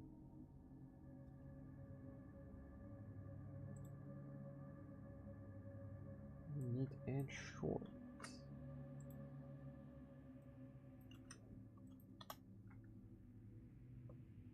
Oh. It's kind of what I use, honestly, IRL. Except it's more close to bald. Okay. Short and curly, but I think I know what I'm going to next batch to this. Yeah, it should like this. I know it. Nah. What we're going to use, it's basically like short and spiked.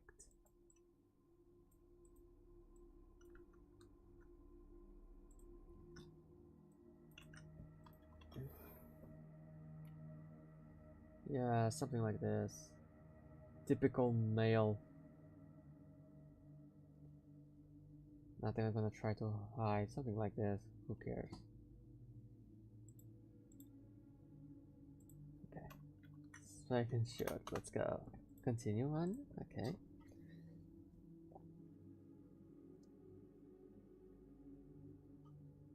Tattoos. Mirror shape, ritual scars, spiked gloves, rose ringtone, and a present. Implants, strange fingernail implants, spiked boots or heel, fingerless gloves, strange contents, fingerless gloves.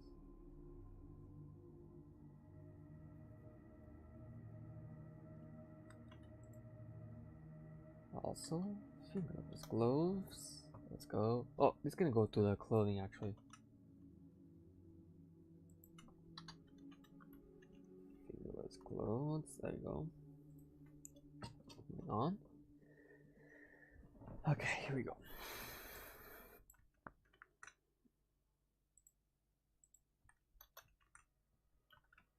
Okay, your motivations and decisions.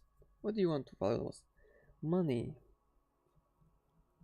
honor, your worth, honesty, knowledge, vengeance, love, power, family, friendship. What do I value the most? What?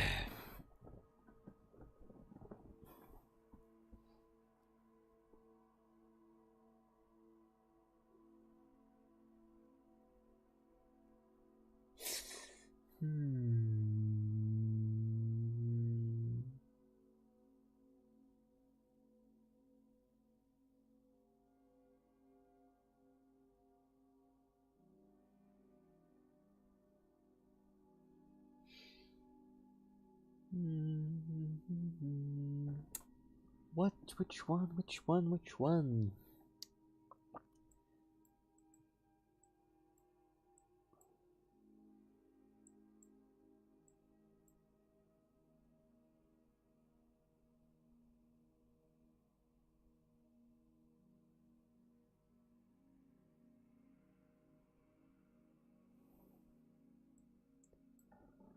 Honor, I guess. Let's go and try to go with honor. Which film I still trust. I like almost every. I hate almost every, and people are tools use them for their own goals and shit. Then this try, even though it's a valuable individual, people are upset to be this way. If they cross me, people are untrustworthy. Don't depend on anyone. Out and let cockroaches take over. People are wonderful.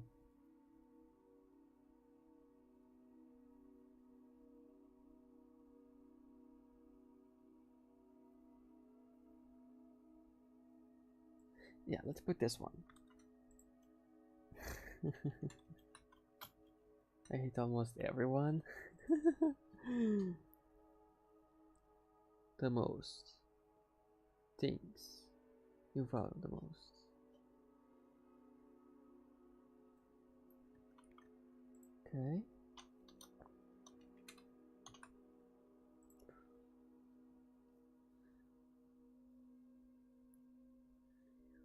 Most valuable person in your a parent, both a lover, a friend, yourself, a pet, a teacher, a mentor, a public figure, a personal hero. No one. Edgy, you know what? No, not the no one. That would be too easy. The most valuable person in your life. Technically, it's a sister, but whatever.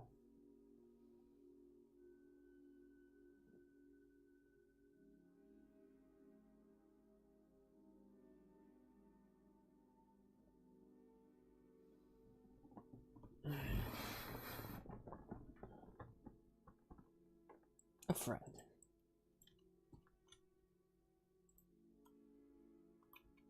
A friend. Most valuable possession. Most valuable possession. That's an interesting question. Most valuable possession you own. A weapon, a tool, a piece of clothing, a photograph, a book or light, a recording, a piece of jewelry, a toy, a letter. A tool. No. Don't make changes. Please don't make changes. Jesus Christ. A tool. Actually, not a tool. Tools, actually. Plural. Everything regarding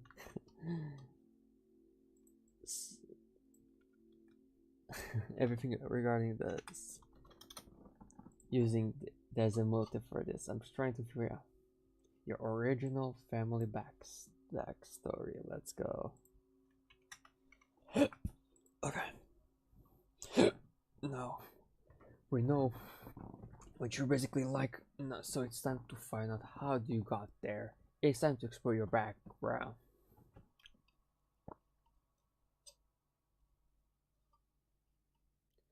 Your origin family background. Who are you and where did you come from? Were you born with a silver spoon in your mouth, or were you using it to stab your brother so you could steal that extra bite of dirt you both found? Alright. Corporate ads, wealthy, powerful, with servant luxury and the best of everything. Private screen made sure you were always safe. You definitely went to a big name private school. Corporate manager, well to do, with large homes, safe neighborhoods, nice cars, etc. Something your parents would hire. Sometimes your servants, although this was rare. You had a mix of private and corporate education. Wow. corporate tradition, middle middle class with comfortable contents or Beverly Hills suburban homes, uh, minivans and corporate run technical schools, kinda like living in an American cross with an A force. Okay, nomad pack. You had a mix of rugged trails, vehicles, and huge road comments of your home. You learned to drive and fight at an early age, but the family was always there to care. It was actually fresh and abundant, mostly homeschool. Ganger family. A savage found a home in any place the gang could take over. You were actually hungry, cold, and scared. You probably didn't know how your actual parents were. Education, the gang taught you how to fight, kill, and steal. What else did you need to know? Combat zones. A setup from a gang family, your home was a decaying building somewhere in the zone. Heavily fortified, you were hungry at times, but Rugged could score a bed and a meal homeschool. Urban homeless, you live in cars, dumpsters, or abandoned shipping malls if you were lucky. You were unusually hungry, cold, and scared unless you were taught enough to fight for the scraps. Education, School of Hard Knocks.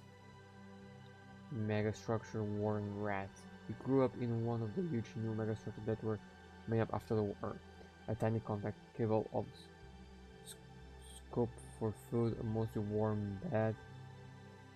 Some better educated adults weren't dwellers or a local corporation may have set up a school. Reclaimers. You started out on the road but then moved into one of the deserted ghost towns or cities to rebuild it. A pioneer life, dangerous but with plenty of simple food and a safe place to sleep. You homeschooled if there was anyone who had the time. Edge runners. Your home was always changing based on your parents' current job. Could be a luxury apartment or even kind of or dumpster if you were on the run. Food and shelter run and Gometa to Gibble. Okay. I think I kinda know what I want. Corporate technicians. Let's go. Corporate technicians.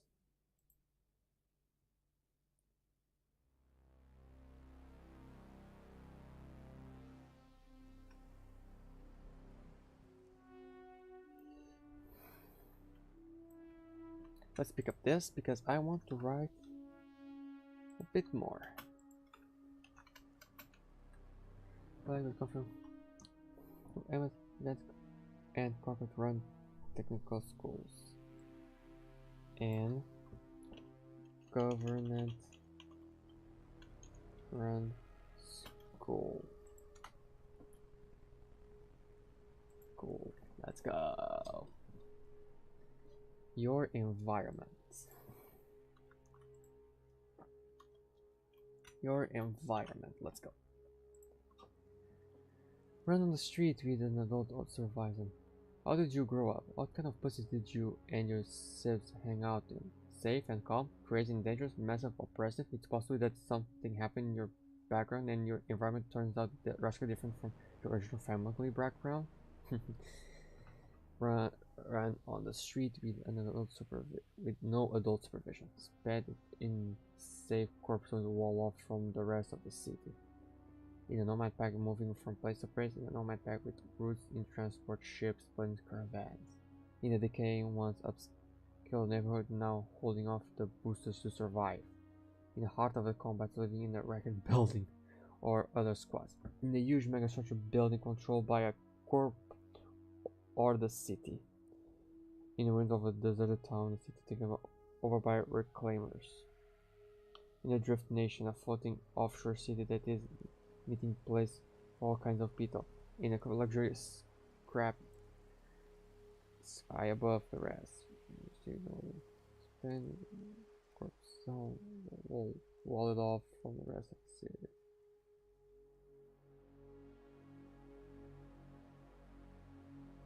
Could be this one. Environment.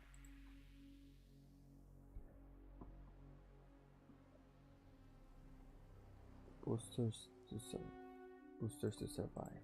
Okay, can be. No, okay. Your family crisis. Oh no, Mama is a bitch.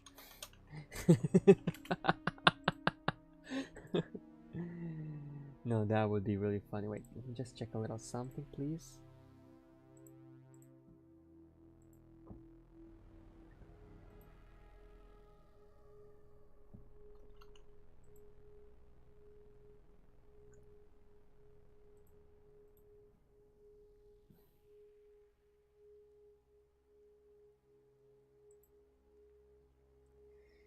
Okay, I already checked what I wanted to see. Just wanted to check something really quickly. Okay.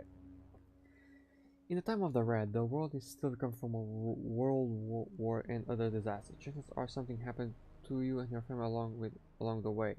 What's the story there? Your family lost everything through betrayal, lost everything through a bad management. Your family was exiled or otherwise driven from their original home nation corporation. Your family is in prison and you alone escaped. Your family vanished, you are the only remaining man. Your family was killed and you were the only survivor. Your family is involved in a long-term conspiracy organization or association such as a crime family or a revolutionary group. Your family was scattered to the winds due to misfortune. Your family is cursed with a hereditary feud that has lasted for generations. You are the inheritor of a family that you must honor this step before moving on with your life. Ew. The last one is too hardcore even for me. So, what happened to this family? Skill. Long-term.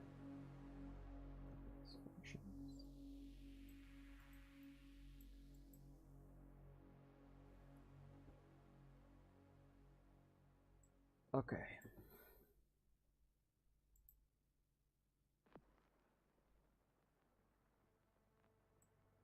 Can be something like this. He was killed.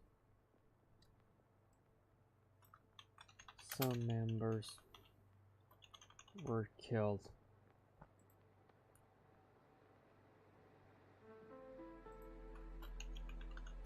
Others run away.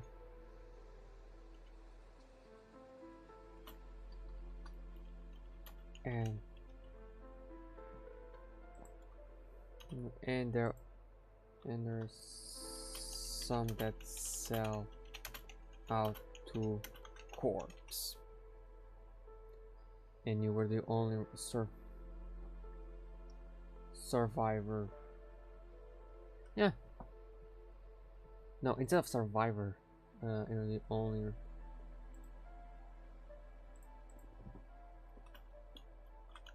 This family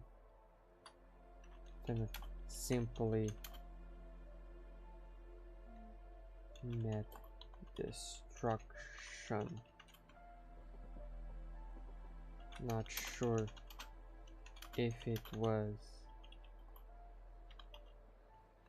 gangs or corporations.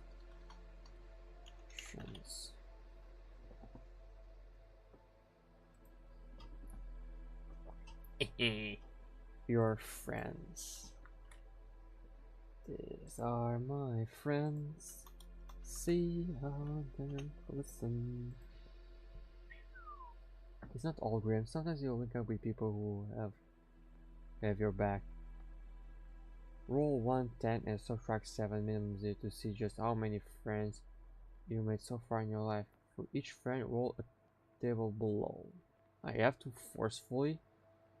Cannot I just choose? Come on.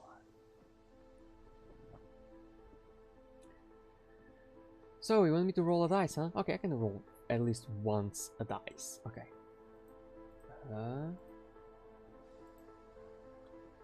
Online dice.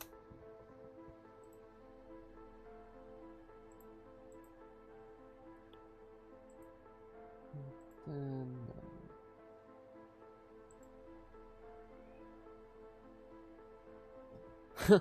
it's 1. Subtract by 7, it's 1 friend. Okay. Friends relationship to you. like an older son to you, like a younger son to you, a teacher or a mentor, a partner or a coworker, former lover, an old enemy, like a parent to you, an old childhood friend, someone you know from the streets, someone with a common interest or goal.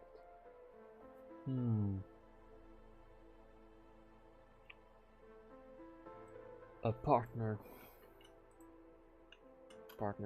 co-worker. One of the only person I truly trust in this city. Your enemies are a big part of life of Cyberpunk world. You're going in getting some face sooner or later, so you might as well find out who they are, why they're beef, and what they can do to even a score. Wow. First, roll 10 instead of 10 to determine how many enemies you made. Okay. You ready, people? No, again.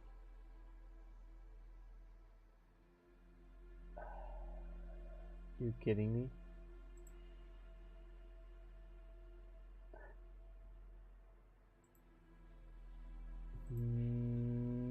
Okay, new rule. Subtract by 6 instead.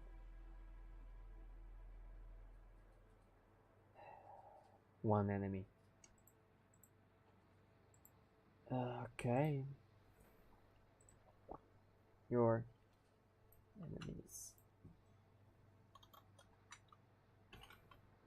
Just one enemy. Enemy X friend X of it is a strange relative. Strange love.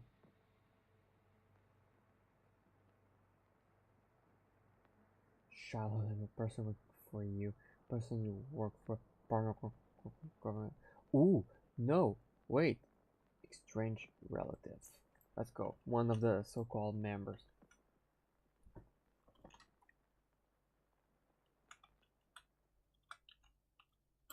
This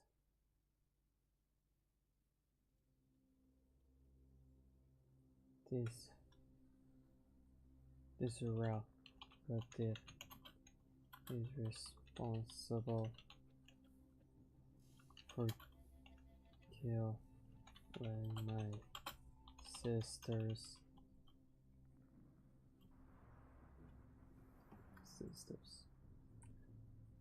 Those faces. What caused?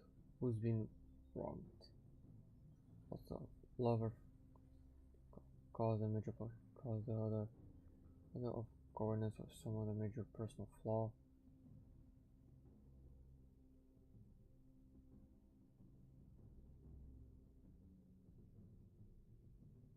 This other betrayed the other. Then other offer of a job. You just don't like each other. When we set up for a crime they didn't commit. Because was this killing my sisters for corporate money and status.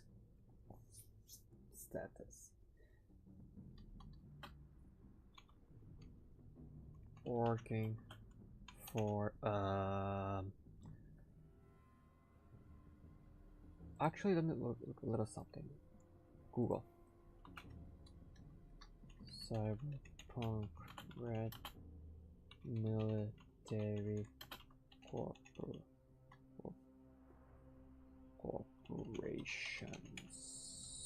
Jesus Christ. Lazulus.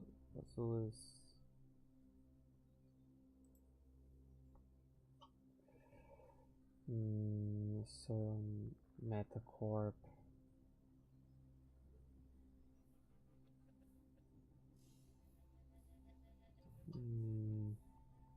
Arasaka. No, that's too good. I wanted base in military. Lazarus. They still exist? Desire instituted. Establish the status active. Location. Section. Founder. Headquarters. Rosalie, Virginia, USA. Type. Mercenary contract is strategic. Studies. People. Members. Affiliation. Militech. A Militech affiliated group. Let's see this.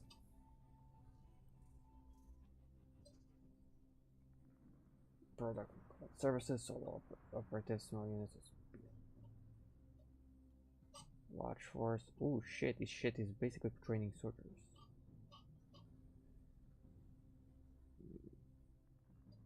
Facilities. A lot of stuff. Tower. Most of the group original people. Headquarters. The foundation campus. Offices. No, Chicago, Night City. Okay. Weapons. 20. So they don't.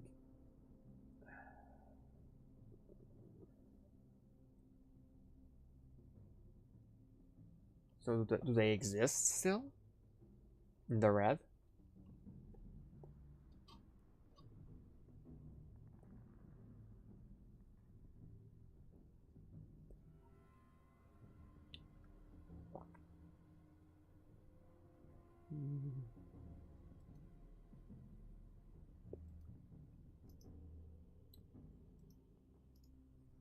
Soft oil.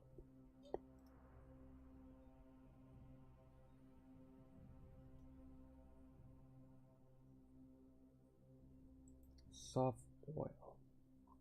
From the Soviet Union, are you serious? Damn.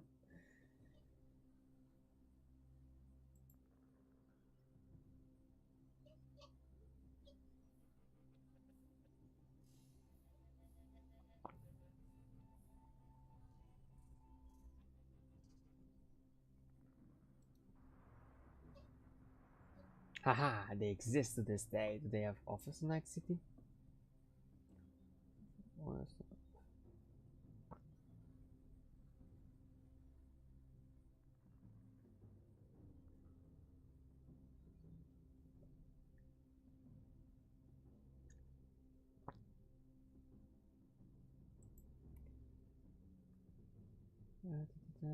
Aha, they have something Night City. But what these people have to do with war?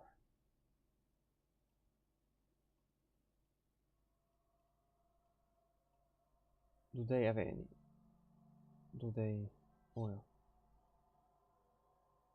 Oil engineering? How the fuck does that to do with military?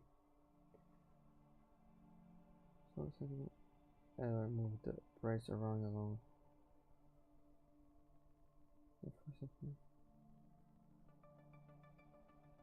Okay, so it's not explaining why this corporation is considered military. Kendachi. Let's try the Kendachi one. I want some. I don't want to say fucking Arasaka. Come on. Armaments. No. Common no. Arms. Katana. Sabura. No.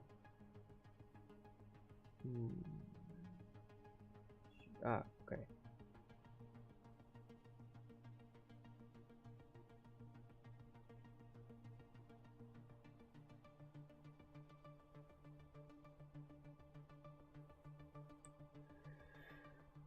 No, it's literally just a weapons manufacturer. Okay, wait. Private military corporation.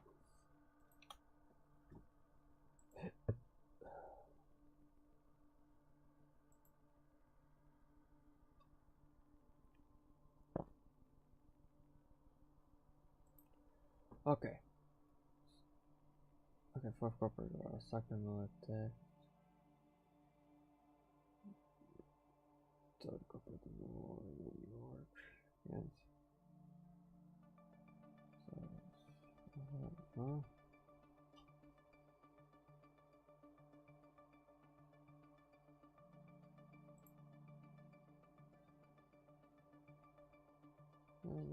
Finish, huh? Overview. So, shit.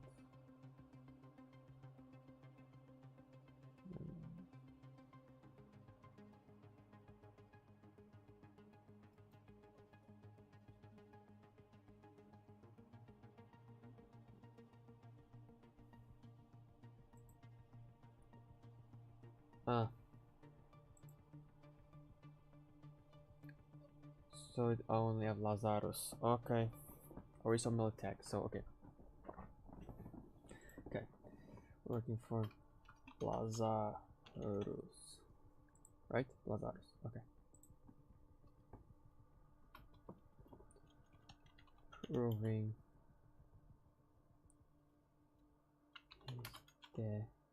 proving his dedication and loyalty to the corporation. Pretty cool. I don't know which relative it is. The stamps that their way, just themselves and close. What can they do? An entire gang. The local cops or a powerful lot of powerful corporation, a seat of government.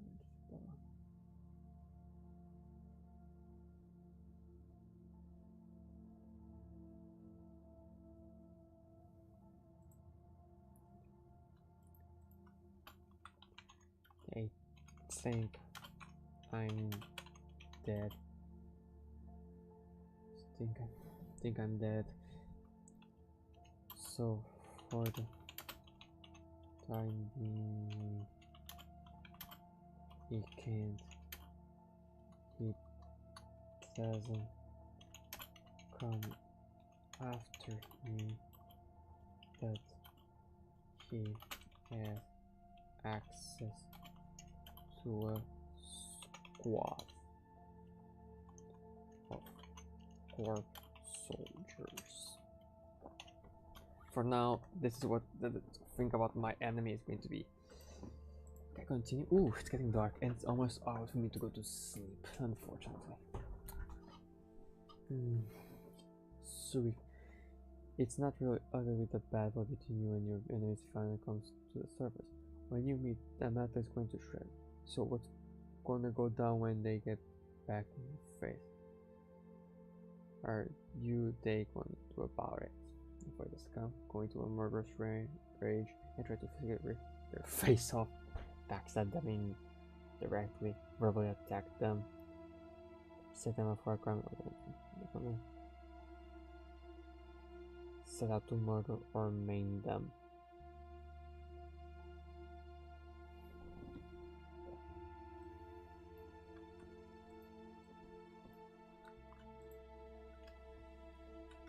Sweet revenge.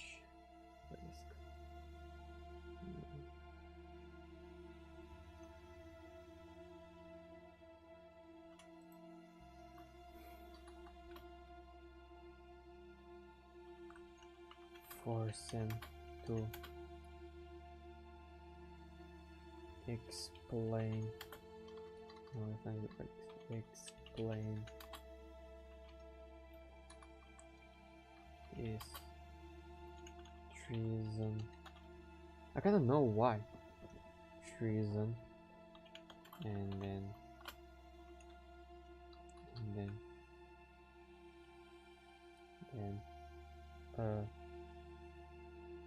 make him fall from quote unquote corporate grace. Corporate grace, making him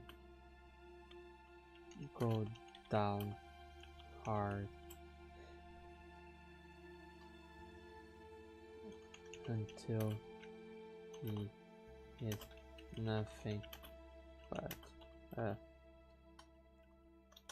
husk. Damn, that's hard. That's dark. Your tragic love affairs. It wouldn't be so if there was a happily ever after, now would it? You've probably been involved with someone by now, but that may not be the case.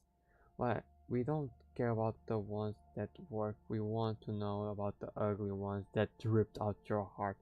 We also don't care who they were, what their gender was, or any other details, but feel free to use the personal section above to get your own ideas about what they looked like, acted like, and maybe even any comment with you. Not that and in the end, right? To see how many tragic love affairs you add, then use the terrible load which one-handed. Fine. Let's see. Let's roll the fucking dice. No, I don't want it to be 0. Come on. Are you kidding me?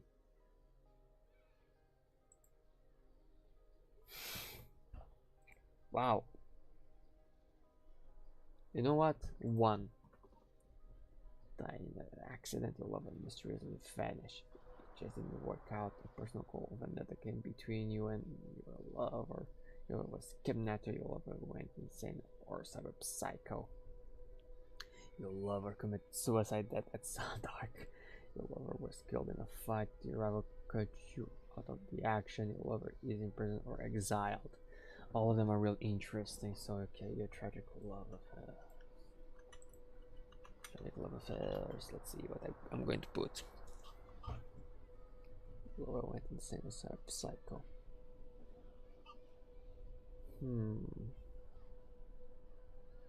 For fuck's sake.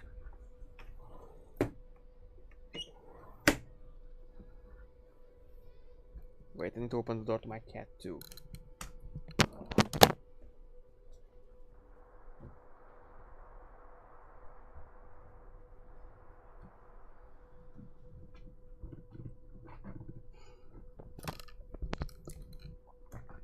Okay.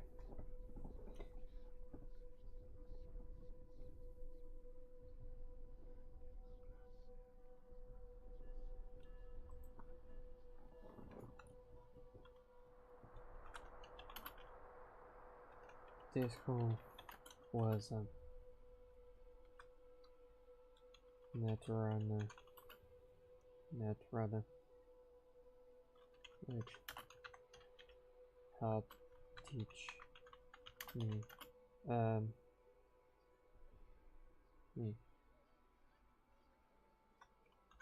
the basics of net running, hoping that I would use it help make a difference in Night City. However, because of my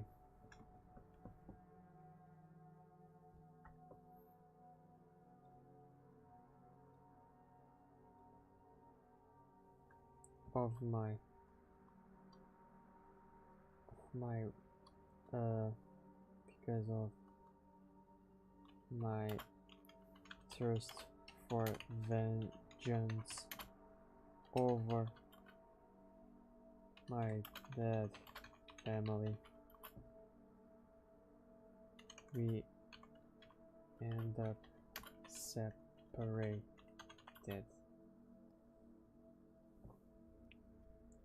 She continued her hero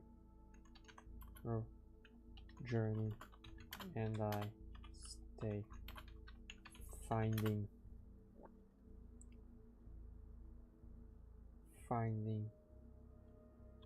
where my relative is and how to take him down. Okay. The warm up. You know your story, your personal style, your troubles, love. It's time to wrap up by the what you want out of life.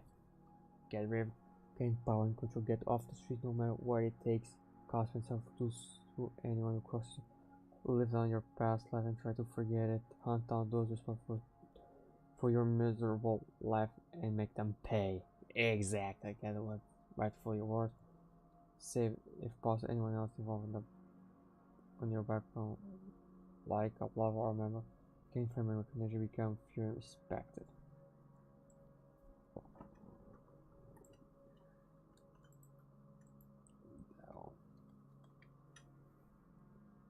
And life and make them pay.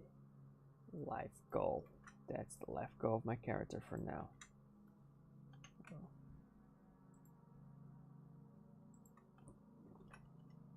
If accomplish. If accomplish. Try to find a way to stop.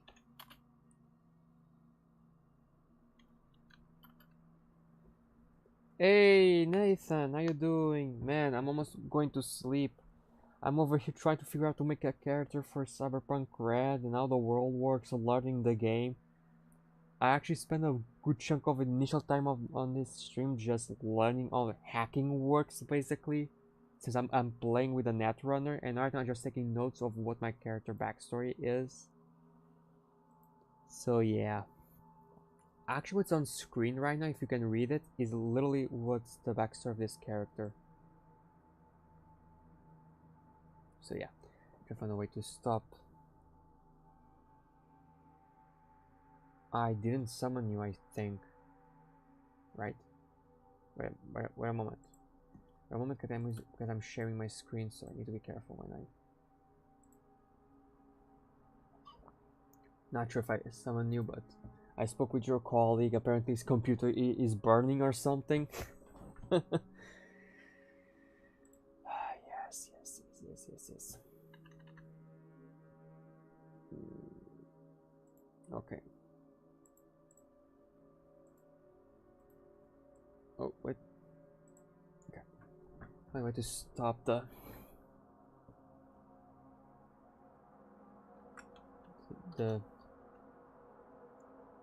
greedy temptation that corporations send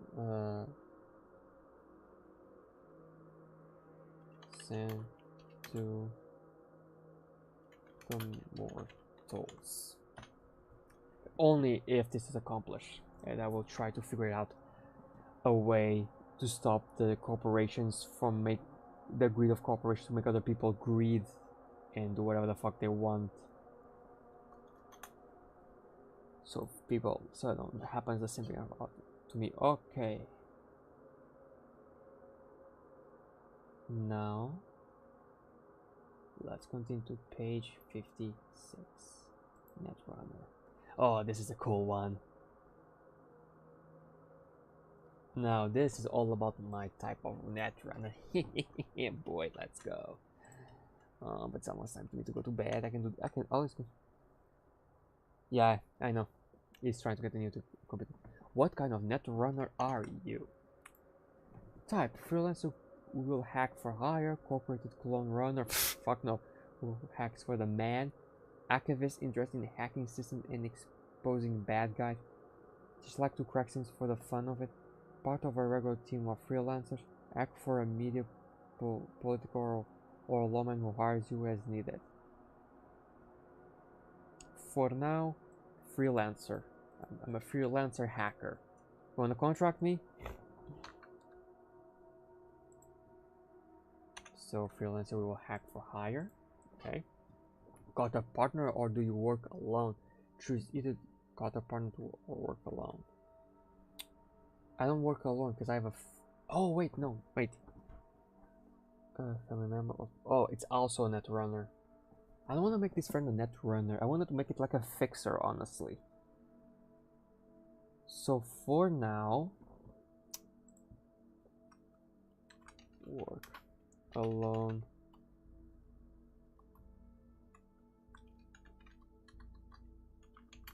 only partner slash mentor I had was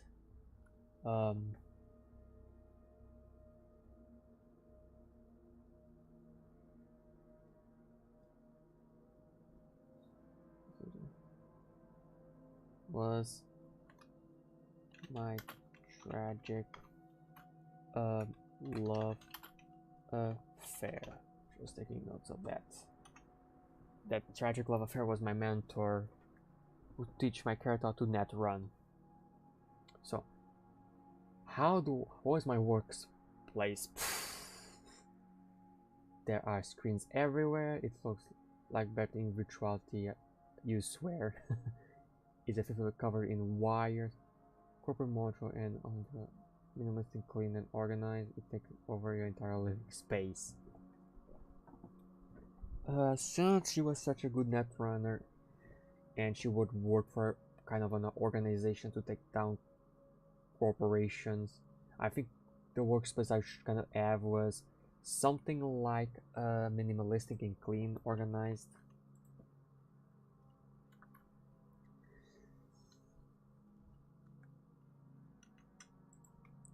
Workplace clean, organized.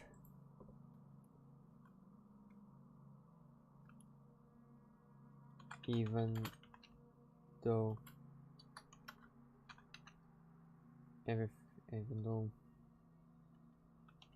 some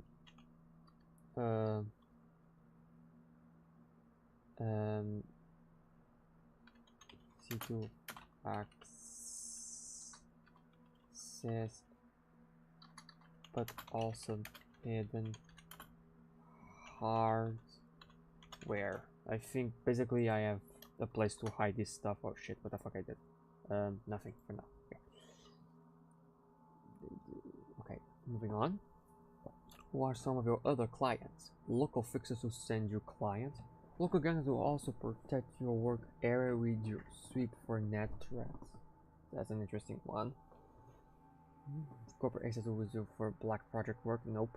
Local soldiers or other combat types will use you to keep their personal systems secure. That's interesting. Local nomads and fixers will use you to keep their family systems secure. You work for yourself and sell whatever data you can find on the net. Nah. Okay, so it's going to be a mixture between gangsters and fixers. So what I'm going to do is my client is a fixer which paying with my services. He gives me money and help finding a way to get to my relative enemy. I have a family member that killed my entire family. My objective is to find him.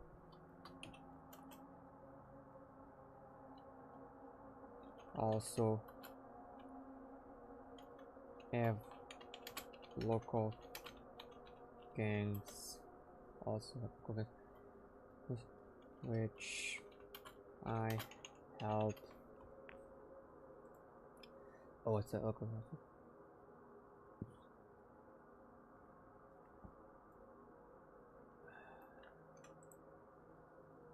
I help sweep. I help sweep for net threats. Yeah, I'm about to go to sleep. Where'd you get your programs? Around all abandoned city zones, steal them from other networks.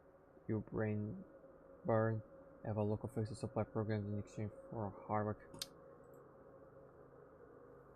Fixer, which gives me money and money. Also gets some of the, I think he said hardware? No, programs. That's different. That's totally different. Programs is something totally different. programs. Okay. Where do you get your program? Still, oh, okay, I said it. Who's gunning for you? By your worker or a net goes either way, it's bad news. Rival network who just don't like you. Vídeo de meditação guiada na tua sala de estar, mas queres continuar a praticar na rua. No, shut the fuck up. Skip ad.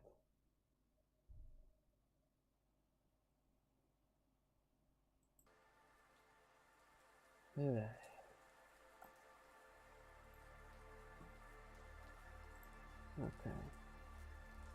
605 woman all the clients who think you screw them over consider you an illegal black cat and want to bust you corporate to work for them exclusive in rival network who just don't like you. I do have someone who's gunning for me. And I think I have an idea what would be fun for you. Enemies is of my local gang. They try to find me both in the meat world and net world using a net runner. Just for now it's a bit basic. Oh, and that's over for the tag.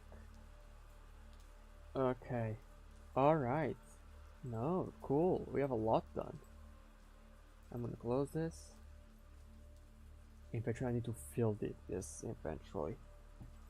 Okay, shut those gears. Yeah. What?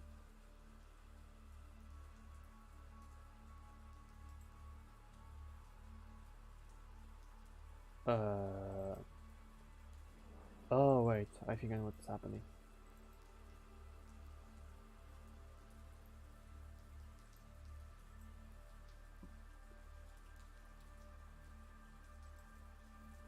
Okay. Chat with chat. Alright people. Tomorrow we'll continue this trying to figure out to play the game. We already figured out how net running works, kinda. For a little bit at least. So tomorrow we're gonna continue doing our character and see what else we can figure it out of the game. And on Friday we're gonna play Cyberpunk 2077. As I said, this week is a Cyberpunk week. So yeah. Bye.